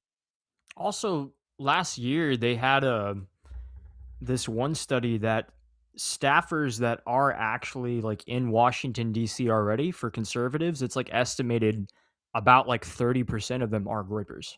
Like the ones that already transitioned that are there. This was a concern that the Republican Party had last year after like those text chats leaked. Remember that issue that happened last year where it was that conservative Gavin Wax. Yeah, it was like all that stuff that went down, and then it happened at all these conservative youth groups all over the country. They already have like people in positions. Now, granted, is it every single one of them? No, and that is a problem. It does suck a lot that, you know, you work on a campaign and you're trying to do this, and then they just replace you with somebody who's going to be more or less the same either way. That is an issue, but there are people that are getting around that. So, Yeah, but if I don't they're know in these how much, campaigns and but they're it is hiding their happening. power level. If they're in the campaigns or they're in staffers and they're hiding their power level, I mean, if you have 30% control of something, I mean, that's a lot. Like that's a lot. And why are we hiding our power level again at 30%? Because obviously, if you weren't doing that, because it it's would not get 80. rid of you. Yeah, like it's the goal isn't to have like a little bit of control or whatever. That's not like the whole point. The goal is to constantly always have people there, regardless, even in Democratic Doing what? groups as well. Well- To just like work towards like How? I mean, it depends on like what they're trying to do for each campaign or for each staff. I mean, I know like it's not going to be some ground-based thing for like everybody, but like for the ones that are campaigning, it's a lot of infiltration for like giving information. That's how Nick gets like insider information from certain people because they work in Washington DC. They tell him things before they happen. That's like a big part of it. Well, But so it's it's not a to ever service, Nick? stop. Well, let me step in. You pose the how as if like it's never happened before. You know, the California memo I just referenced is likened it to when the DSA did do it. You know, and it did happen. And it was like what the ideal is like for 70 years, no one had any idea that the DSA was infiltrating. They were aware. They had many things and many trying to things that they tried to gatekeep these people from getting in, but they still overtook the institutions. So I just think you asked why are they hiding their power level? Well, there's an element of this which is you can be a pro-Trump, I'm a MAGA person and say, you know, we want, you know, mass deportations, we're working on that. We want this and this and this, and no one's going to catch a thing. But if you say you're a Groyper or you say Nick Fuentes, et cetera, along those lines, you're going to get combed out. And I think as what we see in California, they're like sending memos. It's like they're scared. They're like, wait a minute, how widespread is this actually? And so when you know that like if you just by mere mention of maybe sharing a Nick clip or saying Groyper, you can get combed out, of course they're going to hide their power levels, especially when it's easy to basically cloak yourself into the supposed 2024 promises of the MAGA administration or the MAGA campaign, I would say. Listen, if I could interject something. No. It's well, I'm moderator, so shut up. So this is kind of a question to Zeb and John, which is it's really to everybody that there's an argument. Who's this question for, man? Damn it, man. Who's this question for? It's for me. I'll answer. So we're basically arguing what is the final solution. Pause. Is it a violent or let me pose it this way. What are our enemies more afraid of? Everyone waking up and having some sort of violent revolution and overtaking, or us subverting the system and taking over it from within? And that's kind of the crux of this whole debate, is which is the more effective solution. Now, I think basically what one side is saying is that the other is completely impossible, but the enemy is afraid of both. But which one is more attainable? They don't fear the subversion. I don't think so. Yeah, they don't. Why would they write the memos if they weren't afraid? Okay, Joe Biden pushed out white supremacy as the greatest threat to America. I mean, yeah, that's how the left wins elections. Nick Fuentes is doing it's like a favor. You don't actually believe the 30%, do you? Like that number's insane. I think what came from Rod Dreher, okay, that's for starters. And I would add on top of that, I think he was trying to exacerbate the number to maybe initiate people starting to check their campaigns and groupings for people who had similar, thoughts and feelings. I don't have a full opinion of Rod Dreher, but I think Rod Dreher didn't do it because he's trying to boost the Groypers. I think he did it to initiate people stopping it and gatekeeping it, which I would say means that there's probably, what's the non-zero number? So is it 20%? Is it 15%? It at least shows you that they have started 7 or 8, maybe. I think that's the high end. Because, I think Atlas said earlier, it's like a year ago, everybody said it was impossible and that it wouldn't happen, and now it's obviously happened. So it's not impossible. Right. Yeah, but it's not obviously. It's not obvious it's happened. There's no product to show for it. Only, but you're also expecting progress in a year. Well, you're saying Nick is playing the long game, which is ineffective, and why aren't we seeing results now? Well, he's playing the long game. Well, that's one element, but I would also go back to this. We're talking about inside a mechanism or a nexus where if you tell the statistics, if you take the mask off, the game's over. So we're probably not going to have an accurate idea of what's happening because the whole gist of the game is to not let people know it's happening. So would you expect that Nick's going to start highlighting this campaign in Utah, we have 10 Groypers on it? No, why would he do that? It would basically just it would give up the game. These guys are gone. So there's an element of the kind of subterfuge there where we're not really going to see it, the fog of war of what's actually happening.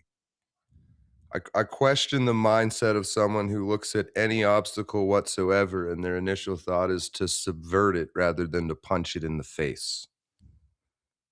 Because the subverters are what we call Jewish. Gay or women. And Jewish. But I repeat myself. But it goes to the very complexities fact that your brain looks at the problem and says, let's subvert, period, to any problem, is a training you've been given against your will without realizing it. Well, we can talk my about how, opinion. how gay you might think it is. The reality is this white country that was meant for free white peoples only, very specifically so, is now a government and country ran by women and brown people. So you can think of it as gay as much as you want. It was clearly effective. And so the matter is, and I would actually say this in a more general sense between the right wing and the left wing, is like we got to just stop caring about trying to play honorably. But It's see, like playing that's a the game of Monopoly with misunderstanding. It wasn't subversive. Whites and blacks were forced together in schools at gunpoint. Yeah, and that's It, the America we it's live in not now. subversion. All the changes it, that happened were done with force and violence, not subversion. but you What say about that irrespective of what it took to get that to be a cultural acceptable reality, which is That to came say after all of the the subversion gunpoint. that happened in the institutions It's like, through get there. in that school building and learn something. Well, that's And they like did. no, because no. Because that's They like got in basically the saying building, I every mean. DSA individual was like holding a gun to the professor of the college they infiltrated. They were holding a gun to the lawyer they got their job from. They were holding a gun to the, no. Their subversion allowed that to take place. And it was a long game, truth be told. I mean, most people put it around 60, 70 years. But it was a series of subversion that was required before you could get to a point where people in the crowd were like, yeah, you should let these black kids go into this school. There shouldn't be no segregation. It took a lot of actual cultural degradation before we got to that reality. And sure, yeah, the government holding force against its Propaganda people is an element Rosa of it. Parks and shit. That didn't Rosa happen. Parks' husband had a car, and That's what I'm she saying. is put on by a Jewish person. Yeah, the Rosa That's what I'm Parks saying. story is That's my complete point. fabrication. yeah, Yeah, but he's my saying the point. subversion happened before all that, right. and that's how they were Like able Rosa to Parks force wasn't the start people of the subversion. together. Like the I'm not. subversion Yeah, I wasn't happened like saying that. right before. I just don't understand how y'all think you're gonna subvert the subverters. I'm just It's saying not in our it's like nature. it's like this is something we're attempting to try and salvage or save the system from complete collapse. We say we're going to do something, everybody says, well, it's not possible, and then a year later they're like, oh, hey, yeah, they did it and we need to be on the lookout for it. And then it's obviously possible. And Yeah. like what Atlas said is like we just have to stop being afraid to play dirty. Now, that might not be something you guys give a shit about, but for like younger Americans, that is an idea they are entertaining. And regardless of what you think, that's something they're going to do.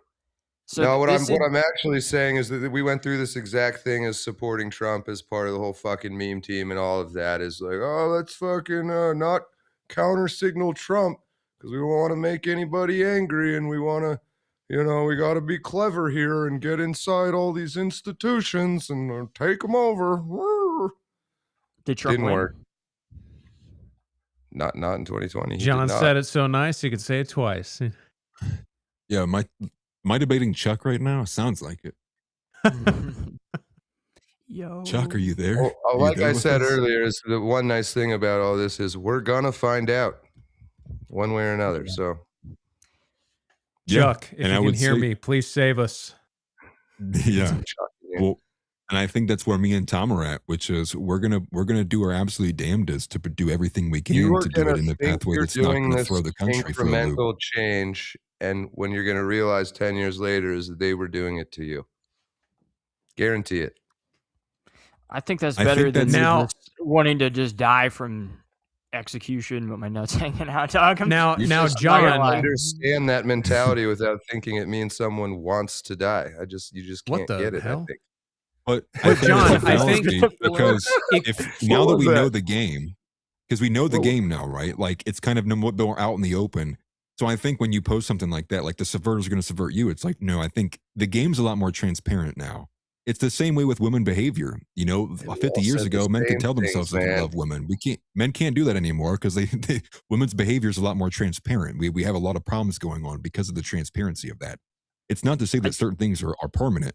Subversion works so much better too in a pre-digital environment because the communication and information channels were much more harder to use or co-opt or to, basically kind of, massively spread. So I think there's a lot of different changes about the actual mechanics that is, surrounding the situation that we are talking about. Then I'll say I hope you're right. Me too. I think this argument just comes down to, is Nick a Fed? Because this idea that because Trump was a subverter, that therefore anything that comes after is in that same vein, which I know that's not what you believe, John, but it is how it comes across. Say that again? It's almost midnight. It's crazy. Yeah, we don't know. I know. We better I got time. Trump did not make us follow him by being a subverter. It was the opposite. He was the only one not being subversive. You're saying he has now revealed himself to be subversive. I don't know that I can disagree with that. But you're saying I think because Trump was that way, Nick is that way? Well, yeah, and that's what you've been saying all night. Am I wrong? I'm saying I'm concerned I think he is that. I think I also said I'm not in his head, and I have no way of actually. Well, yeah. That I'm not saying that you're saying that point with any definitude. I'm just pointing out that you had just stated that we would regret this in 10 years. In 10 years, we would look back and be like, "Oh, you were right," and you're using your personal experience with Trump to say that. I am not threatening you with that. A lot of people say predictions is like some kind of gay threat, like, "Oh, you're gonna wait till you see what happens." That's not what I'm doing. I may sound like that. I guess I realize what you're saying. No, I genuinely fucking hope that I'm wrong and that does not happen. I'm not threatening you with it. I know. I think if you play a subversive game with the people in control of the world, you're gonna find out the hard way that you don't know quite as much about being subversive as you thought you did. And and that is a fair point. Yeah, on that point, though, there was clear and obvious specifics that happened between the first and the second Trump administration. Now, some things were still questionable during the first administration, but when Trump's up against, 18 bajillion lawsuits, what he was basically facing at that point was similar to Alex Jones. It was like, if you lose this case, it's over for you. And the same thing with Trump, right? An old man is basically a death sentence at his age going to prison. And I think the expectation that the Democrats would put him in some nice, comfy jail, I think is, you'd have to be beside yourself to make that point. So I don't think you can compare a Trump administration or a Trump entity that was a movement, the MAGA movement, to what the America First movement is. After 10 years, I think you could make that comparison to see what has occurred there. But I think it's just, again, apples and oranges. I think, like I said, we're going to know in 10 years whether we want to or not. We're going to find out if Nick is legit or not. I don't think you can go much longer than that while being full of shit. So, but to be clear, I'm not comparing movements. I'm saying there is a pattern of this type of leader and a pattern of how it goes and a pattern of how it ends. Are there exceptions to that pattern? Sure. There sure could be. Don't disagree with that at all. I smell a pattern, though. That's all I'm saying. That's just low IQ, Josh. That's low IQ, anti-Semitism. Hey, I wasn't going to say it. That's just what it is. All right. I've got one last question, and then we're going to wrap it up. John, this is for you. Okay. Who would be better at running the United States of America? Chimpanzees, bonobos, or gorillas? None of them. They're all fucking cunts. Probably gorillas is what we would want. They're actually pretty nice. They're kind of stupid, Fair though. enough. Chimps and bonobos I recommend, are smart, they just be butt fucking each other all the time. Full on reconstruction. So not much different than what we have now. Yeah, basically the GOP. It's true. True. All right. Well, fuck those people. Grinder at the TPUSA events. Well, everybody, I want to thank. It was a good discussion. I think I actually learned a lot because of course I know the Groyper arguments, but sometimes it takes John checking Zeb for Zeb to make his points a whole lot better. You know what I mean? You make so much more sense when you're saying it next to John Zeb. So I want to thank everyone for joining us, and I want to thank you for watching this second edition of NAV DMC. NAV DMC, where debates become blood sports with a new American vision.